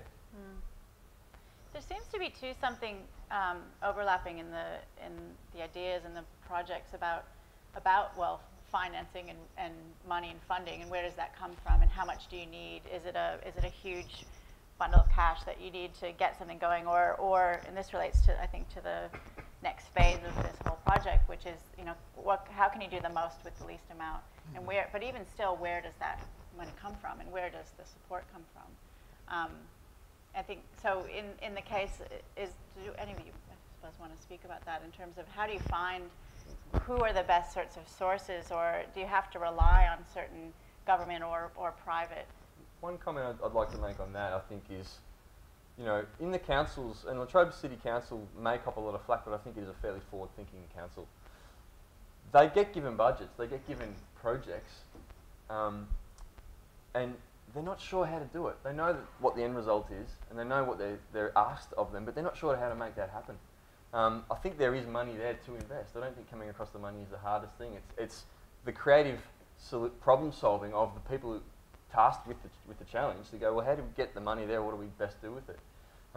So, look, potentially the people we need to be talking to are the ones with the money. Before you go and invest and design your project, you know, get amongst the communities, talk to people like Marcus and Outer, and go, well, how can we best, like you said, get the most for the smallest amount of money and the widest reach? Because I think there's so many of these projects have research and community consulting, and then it's put back to council, and it goes through so many processes, and by the time it's gotten to the end, you know, it's washed away and it's sort of insipid. It's lost its punch. So somewhere in that process, I think at the bureaucratic level, it needs to be simplified and just and made easier. And someone from in government needs to, I think, put the creative hat on and go, look, actually, we can rethink what we're doing here, make it easier, and get the money to the people to do these great things. Part of the reason why Renew Newcastle works as well as it does, and the reason it's efficient as it is that it was started outside of government. Like if I'd gone to government and said, actually I did, went to government and said, I want to do a scheme along these lines, and they said, that's all well and good, but you need to do these 17 other things in order to be eligible. And I looked at that and went, if I do those 17 other things, I'll never get around to doing the thing I actually want to do. So what I'm going to do is I'm not going to take your money, I'm actually going to go and do the thing I want to do, and I'll come back and talk to you in 6 months' time when I've got an example. And that was the best decision I ever made, because if I got sidetracked by every other agenda being piled on top of it, it wouldn't have got started. But Renew Newcastle is ruthlessly efficient. Like it's 100 and something grand a year to run. And we've got 30 something projects running right now. It's pretty good value. Like we've done 110 projects, but not one of the projects ever got a grant. All they got was brokered. Like their barriers to entry is lowered enough to start, to get started off their own steam. And we took away all of the things that were stopping them. We didn't throw money at them. And in some ways, I think throwing money at them is potentially counterproductive. If they've got too much money too early, your expectations are kind of calibrated wrong about where you need to go from there. So we pride ourselves on being very efficient. But however, we've got Renew Australia now running as a national organisation. We get caught. We get sort of caught betwixt and between, really. Like where we don't quite fit the boxes as an art organisation. We don't quite fit the boxes as a regional development organisation. We don't quite fit the boxes. Most regional development, most funding for regional development is about capital. We don't build anything, buy anything, or own anything. So there's a real problem that we suddenly hit there. Like we could actually probably get 10 times the amount of money it costs us to buy a building, and they'd give it to us to go and buy one and do something, but we don't want to and we don't need to because there are 20 empty right there. So, or build one. So there's these strange kind of dilemmas in the way that funding processes often inadvertently promote counterproductive outcomes or inefficient outcomes. And I think that's one of the things that really needs to be thought through. The most efficient thing you can do is remove the barriers to someone who wants to do something. Like everything else above that is fluff, or everything else above that is take away or build a structure to enable. Take away barriers and build a structure to enable someone to get through a problem that they can't solve. And if they're sufficiently motivated to do it, that'll serve them in good stead, is my experience. Funding, it's almost like, to recount my words, to rescind my words, not necessarily the money they need, it's the opportunity. Yeah, and funding's often used as an excuse to not get rid of the barriers. Like it's like, I've got this practical problem I need to solve. Well, here's $30,000, go and spend a lot of money and solve it. As opposed to, can I just take your practical problem away? Like I don't know what permission, a classic one is even with space, like we found with cheap rent. So all our places basically pay a token peppercorn rent, but they have no security. In some ways, it's the no security that's actually easier for them than the peppercorn rent. It's because no one wants to take out a 5-year lease to find out their idea doesn't work. So that one of the barriers there was, you could give them $100,000 and they could go and take a 5-year lease, but they'd still get 3 years into it and realise that they've spent all the money and they're burdened with a commitment that they can't solve. So sometimes it's sort of rethinking what the actual problems are that people have that is required. I think one of the things in it is to have an eye on the big picture and not get bogged down on the small measures, and being able to see the flow-on effects.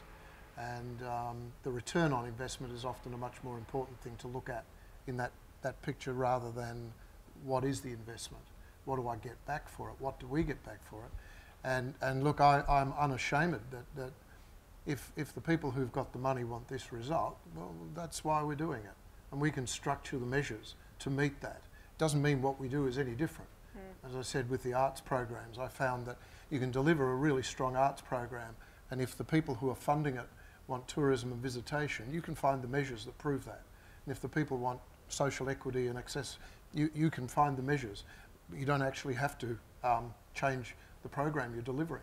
It's just the outcomes that you so you become a little bit of it's a bit prostituting in a way. It feels at times, but other times you just say, well, that's what you've got to do to make it happen. And that working in local government, working with state government funding bodies and so on, that's just part of the reality of it. And I guess even with philanthropics, they all have different motivations. So understanding what the funder's motive is, but in the end going back and saying, what is it we really want? and how can we get that? And if we have to work through this process, well, that's what we'll do. I appreciate how, Marcus, you would resist, having to do 17 other things. I fully understand that. It's as simple as that. Like, I mean, if you'd done the 17 other things, we wouldn't have had the resources to do 13. True. And that's the challenge. And I think, we have successfully engaged with funding, but we've done so in the context of having the model that demonstrates the validity of doing it in the way we do it. And if we'd done it the other way around, where we'd gone and got the funding and done what the funding told us to do, we'd be probably have never got to the point where we had the self-perpetuating model that actually just works in the simple way that it does.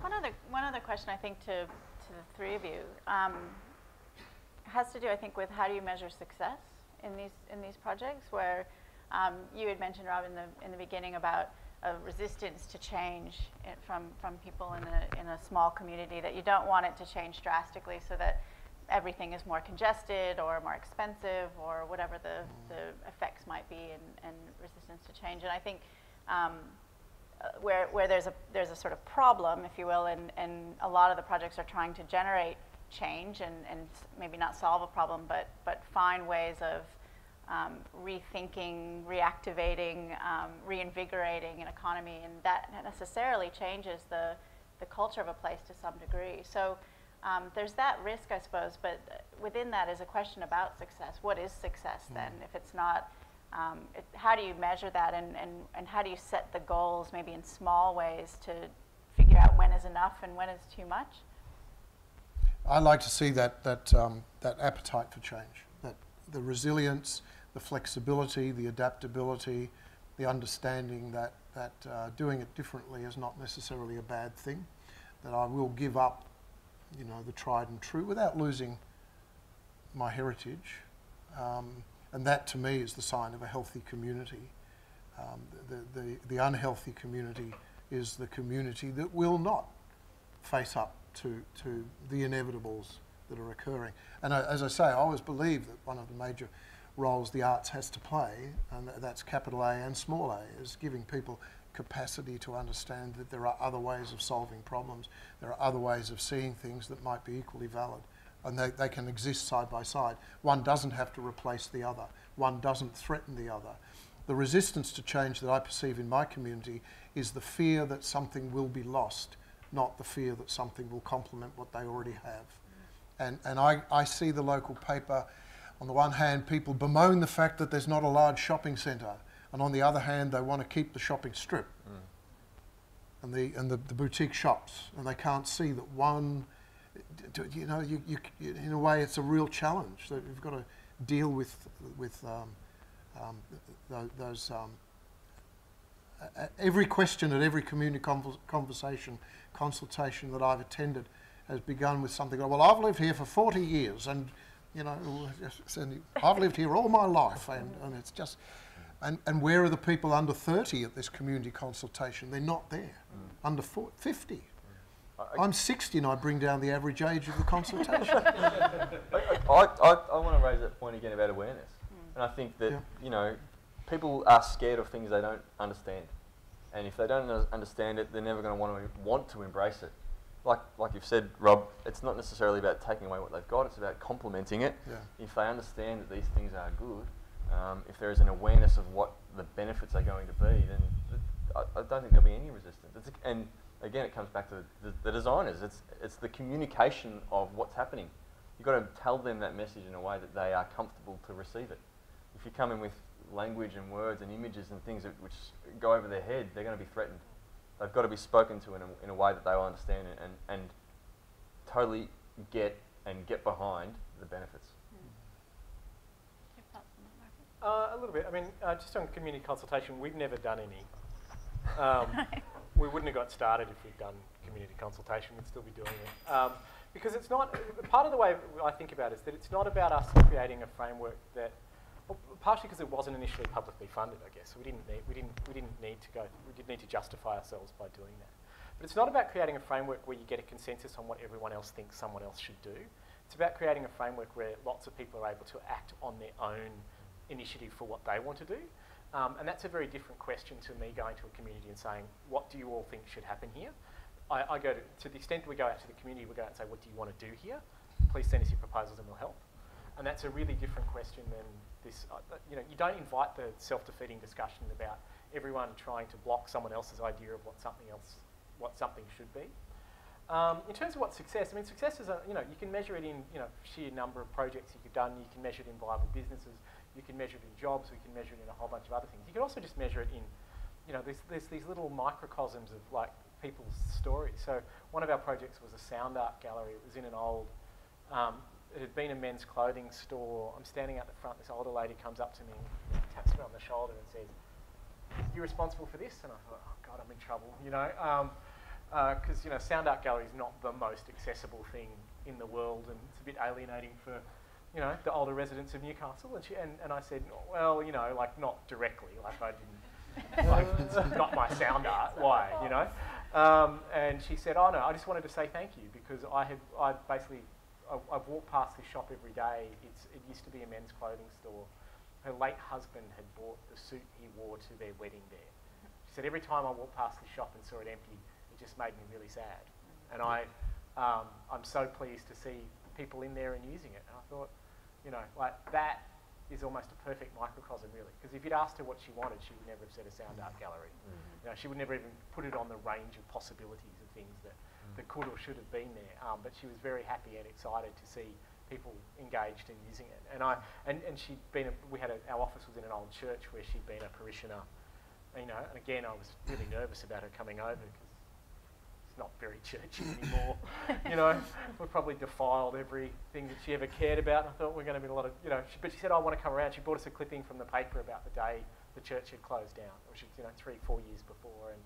And in fact, it's just, we stuck it on our wall. It's one of the proudest things we've got. So if you can build those, if you can get people to look at the possibilities of their own place in a different way, whether it's older people who have established ideas about what it is, or younger people going, I see this, the most powerful one is, I see this as a place of possibility. I have an idea, and I recognise that this is a good place to act on it. And we've created that dynamic in Newcastle. People who either do it through us or completely independently of us go, Newcastle is a place that allows me to try stuff I might want to do. And that, to me, is almost the perfect microcosm of what we're trying to achieve. In terms of measurement, that notion of collecting anecdotes is really important, and it's a neglected part of measurement in research, I think. The aggregation of anecdotes not only gives you the intrinsic value, as you've expressed, it was about how sad she felt and how uplifted she felt. That is an intrinsic value of the project. It gives you that, but it also gives it to you in a way that you can comprehend. You get that at an emotional core level.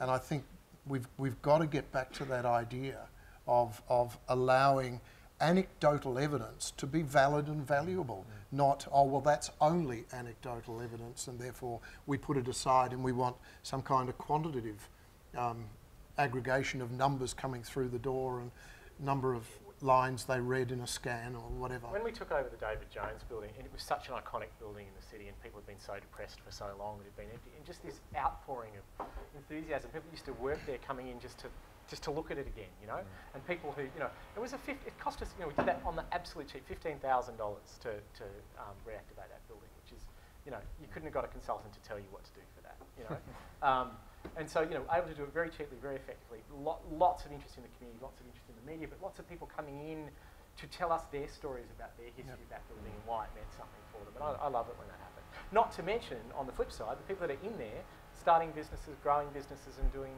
great things. So, I think it's the anecdotes, like you've said, for me it's the storytelling, and it comes back to changing public perception. The greatest asset in business, and I've certainly found it, is word of mouth, and it is the stories, it's the conversations people have over a cup of tea in their lounge rooms. And the stories, the anecdotes, the storytelling are what's going to, turn that public perception to believe that they can do it. Two blokes having a beer after a hard day at the coalface, discussing, I've been doing some welding with my SIG, I've just made this sculpture of the Eiffel Tower, That's the kind of thing where they go, oh, you should chuck that in that art space or in that incubator, and it's those kind of organic, messages that I think will help the public perception in a great way. Well, and you have to have something to tell a story about, right? So, so I think that thing about awareness, it comes back to that, but demonstration is much about, is a conduit to awareness, or it's through the action, it's through the projects themselves that you create awareness, as well as communication and all of the rest of it. But visibility goes a long way. If people can see that something's happening, they notice. Leading by example is incredibly powerful. Like, I mean, I think ultimately that's what people have responded to well, and what we've done. We haven't been standing to the side telling everyone what someone else should do. We've just been doing a bunch of things, and people seeing it being done and getting excited about the idea of doing it has been really powerful. Mm. Are there questions from the audience? Rory? Yeah, I was thinking. There's a mic sneaking up on you. Thanks. I was thinking about the Gippsland project and what you've been doing in Newcastle, Marcus. And what seems to be the common link is this sort of, increase in transparency, so the lowering of the barriers, or making something seem possible, so to either start a new business or to choose a different career. And I guess it's not really a question, but I was just thinking that there's a possibility to think of that increased transparency or to cut through the opacity of bureaucracy or process, and how that might be applied to other areas beyond careers or small businesses. I mean, what happens when we ask that about education or about architecture or about other forms of design? Yeah, it's a really sort of exciting little kernel, and I think that both projects are incredibly inspiring. Transparency is one way to put it. I mean, the other way I think to put it is just against confusion, because people sit there and they go, Complexity is the key word. yeah, I'd love to start a business, or I'd love to get into that job, but I don't even know where to start. It's that confusion that they're just bamboozled by fear of confusion. So transparency is the result, but if people are aware and that they're clear on what the steps are to actually participate, then they get the belief that they can actually do it. And that's, these kind of projects, leading by example, showing what other people have done, anecdotes and stories, and even things like, talking about their primary school experiences. They help people just get that seed, plant that seed of belief. Yeah, and I think it maybe relates to this other discussion about the role of government or of these local councils. I mean, they're sort of faceless in a way. I mean, and that's what I think's been great about your project, Marcus, is that you've been a real sort of advocate and a front man for the project, and it's given it you've given it a voice and also a sort of, phone line. Yeah. Whereas these, the government's potentially useful, of course. They've got the resources, they've got a lot of people that can contribute. So I think that one step to breaking down that barrier or that opacity of the potential there is to, to open them up in a more participatory way, of course. One of the things, I'm really fascinated at the moment about the dynamics between moving online to offline. So, there are so many online examples. There are hundreds and hundreds and hundreds and hundreds and hundreds of real world, sort of online creative businesses in any community right now, because they just are. There's this incredible upswelling. And the reason that they're there is because the barriers to the cost is really low and the barriers to entry are really low, and because Etsy's designed to just suck you through the process so that you go and you go, all right, I'll take a photo of my thing and I'll set up a store, and then 4 hours later you realise you're running a shop, and you never actually plan to do it. Like Facebook's designed that way. Like the whole online world, Flickr's designed that way. They're designed to bring you into sharing or selling or doing in a way that is enabling of you, meets you where you are and takes you. The moment that you step out of that and you go, right, I'm doing really well online and I'm making, selling, I'm doing $2,000 a month worth of photography, and I now want to see if I can turn that into a real business. You suddenly hit this wall of, who do I ask? What permission do I need? I don't know. And there is no one putting out that. This is what we've tried to be with Renew. We're putting out that invitation to say, you're there. You need to come. We will help you. I talked to, I was talking to Dan Hill about some of this stuff. I ended up coming up with this term, process shepherd. Like, we're shepherds for process. Like, we help people, like, you're there, you need to get to there's this complex maze, I've got a very simple way. I will lead you from here to there. And as long as you stay within these constraints and on this path, we can make it really simple for you. And I think that there's not enough thinking about that in the way government in particular thinks about its own role. It's so bound up in its own internal process that its public-facing process are not user-friendly. They're not designed to help you along the way. People serendipitously at times encounter fantastic individuals within government who help them do things, but from a process point of view, government ties itself in knots to deliberately, unintentionally, to not make it easy. The private sector's not a lot better. Like, you know, like we had one of our classic examples. We had a bunch of people that were in a space that we managed to negotiate a cheap arrangement to lease, to lend them the space.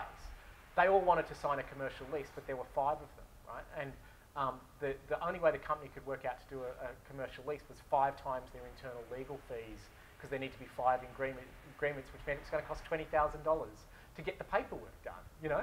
And it's like, you know, we just went, just stay there while, you know, just don't worry about it. If you need to move out, move out. Like, you know, like I can't solve that unnecessary, gratuitous complexity for you. But there's unnecessary, gratuitous complexities all over the place. And by removing them, you can do a lot. Yeah, it's interesting because sorry, I'll hand this back. I was just going to say what you described, this process shepherd, or you know, making this more understandable, these logics or pathways through these bureaucratic hoops. It's a design problem in a way. It's a design question. I mean, there's a role there for people to explain those pathways, to, you know, make it obvious what you need to do, which, as you say, will, you know, hopefully make them take that leap, and then we can unlock all that energy and enthusiasm. So I think you're right. Process shepherd, there's a kind of role there for a designer to, you know, make sense of these bureaucratic spaghetti.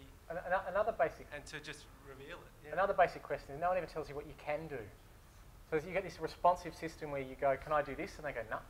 Can I do this? And you go, no. Can I do this? No. You don't have the right permit. Can I do this?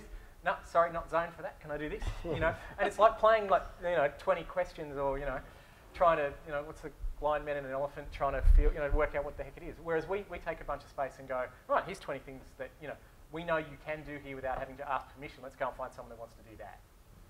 It's a totally different way of thinking about it. You know? I think there's one other question yet.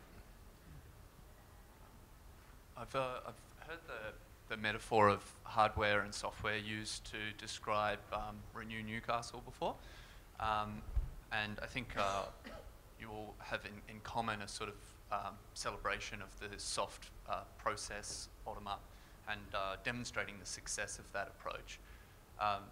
Whereas I see governments, as was mentioned before, wanting to go out there and pour the concrete and build the art centres and invest in the hardware, you know, perhaps because it's a strong and easy way to leave their mark and show that they're doing something.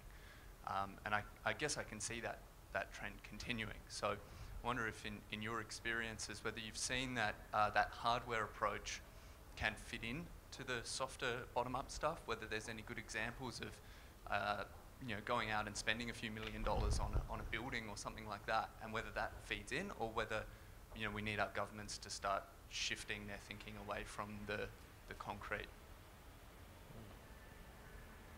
My observation is that infrastructure is best when it responds to demand, not attempts to create supply. If that makes sense. I think one of the problems that you get with infrastructure is that people go, we need to have one of these because having one of these is important. Or we need to have a performing arts centre, you know, in this town. But the performing arts centre you build is built to service, you know, this external industry of things that touring through that may or may not actually reflect the needs of people in the community. So I was talking to an actual local government recently that's just, you know, had federal government and state government spend tens of millions of dollars on a new performing arts centre, frankly, where there is no demand for it, you know. And now have this problem of this infrastructure, because it's in, you know, it's in an inner suburb of Sydney, but it's an infrastructure that, you know, just replicates all the other infrastructure that's around it, and because it's managed by council and bureaucratic and whatever, it's easier for people to just do stuff at the pub than it is to do stuff in this facility that's been built. I think there is a real need for infrastructure that responds to practical demand, but that's, for whatever reason, that doesn't appear to be where that kind of infrastructure, particularly creative infrastructure, comes from. Creative infrastructure tends to come from a template we need to have a gallery because they've got a gallery, we need to have a performing arts centre because they've got a performing arts centre, they've got a 2,000 seat one, we need to have a 2,500 seat one, so we've got the biggest one in the region. And then you get to the end of it and you think there's no one in the local community that can put on a show that fills a 2,500 seat theatre. Why do you have one? Or the cost to hire that theatre is beyond what anyone can afford, yeah. So I think it's a bit cart and horse, but I think there is real needs for real. Well, you used the example before. You said, what would you do with this shed?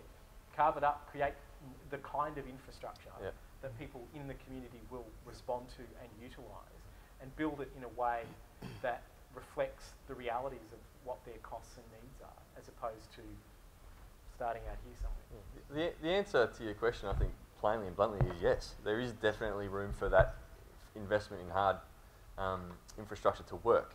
It's just the model hasn't really been found yet, or the model is changing from what it used to be. Like Marcus has said, another arts centre isn't necessarily going to bring a town full of culture, but a public mall with free space for people who sign up to 6-month leases, that might make it different. Or if the funding covers someone wage for a year, I know a lot of these tradies are earning 60, 80, 100 grand a year.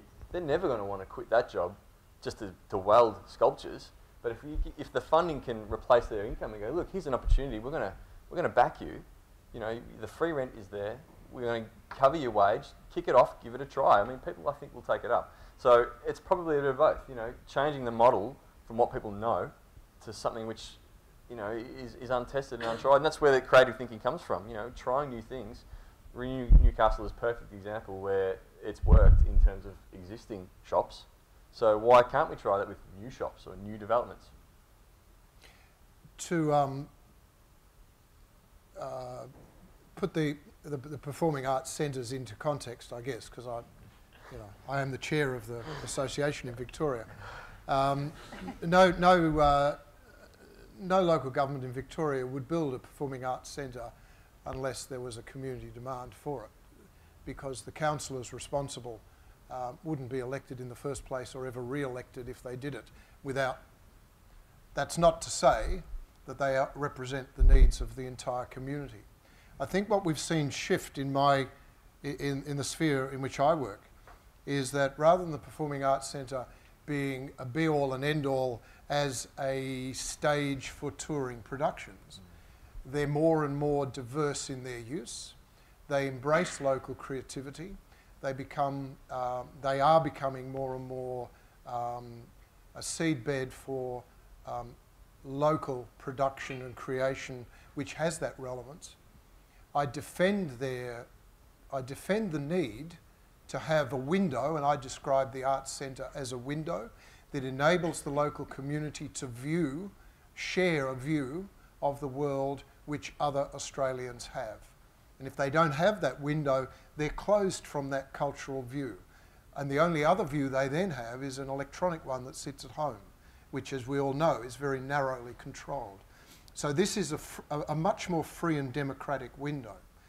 So I think that's important. When I went to Warragul, my position was manager West Gippsland Arts Centre. My position is now manager manager arts, culture and events. And we've broadened the scope of what we do so that the building is only one facet.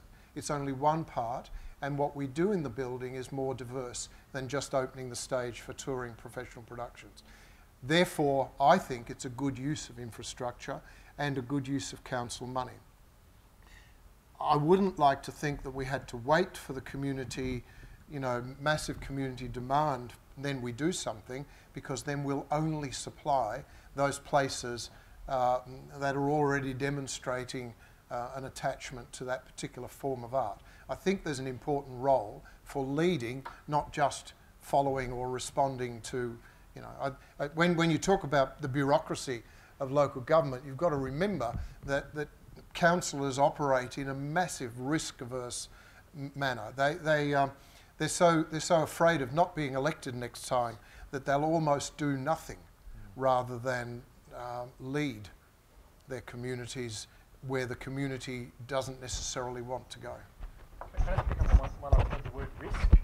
I love risk. I am pro-risk. I think we need more and more and more risk, and if you want to do anything, you need to take risks. And I think part of the challenge for such a long time has been that we are in a risk-averse environment. So the question then becomes, what kind of risk can you take, and how can you lower the cost of any individual failure in an environment where you're trying to get a lot of people to take a lot of risk? I can tell you a whole other story about Renew Newcastle, which is that we've had 60 projects that have come and failed. And if you wanted to look at it through that prism, I go and talk to other local governments. I go, how do you know that everything you start is going to succeed? It's like, we don't. That's the point. We've started 110. We've had 60 that have fallen over, and that's good, because then we wouldn't have found the 40 that are still there if we hadn't started the 110 to find the 40. And I think that's got to be new ways of encouraging certain kinds of creative risk and encouraging people to take risks and try things that might not necessarily work are absolutely critical. If you try to do this sort of stuff without allowing for risk, you will fail. I think a lot of the responsibility comes to the high schools and the education system, because, you know, you go through high school, you go through school being groomed to be the best employee, but not the best business owner or the best person to take risks. You never take risks in school. You choose the subjects to get the score you want, maybe not the ones you want to do. You choose a university job or a trade which is going to give you a living, not necessarily the one you want to do. So people are kind of geared and encouraged to be risk averse right through primary school and high school. They're always playing it safe. So look, there's opportunity there to address that exact problem. I think that's probably a good place to wrap up the question of risk. We will probably continue these conversations over the course of the day. So I'd just like to thank our speakers, Rob, John, and Marcus, for joining me. And thank you all for coming. We'll be back in this room at 1:30. Thanks.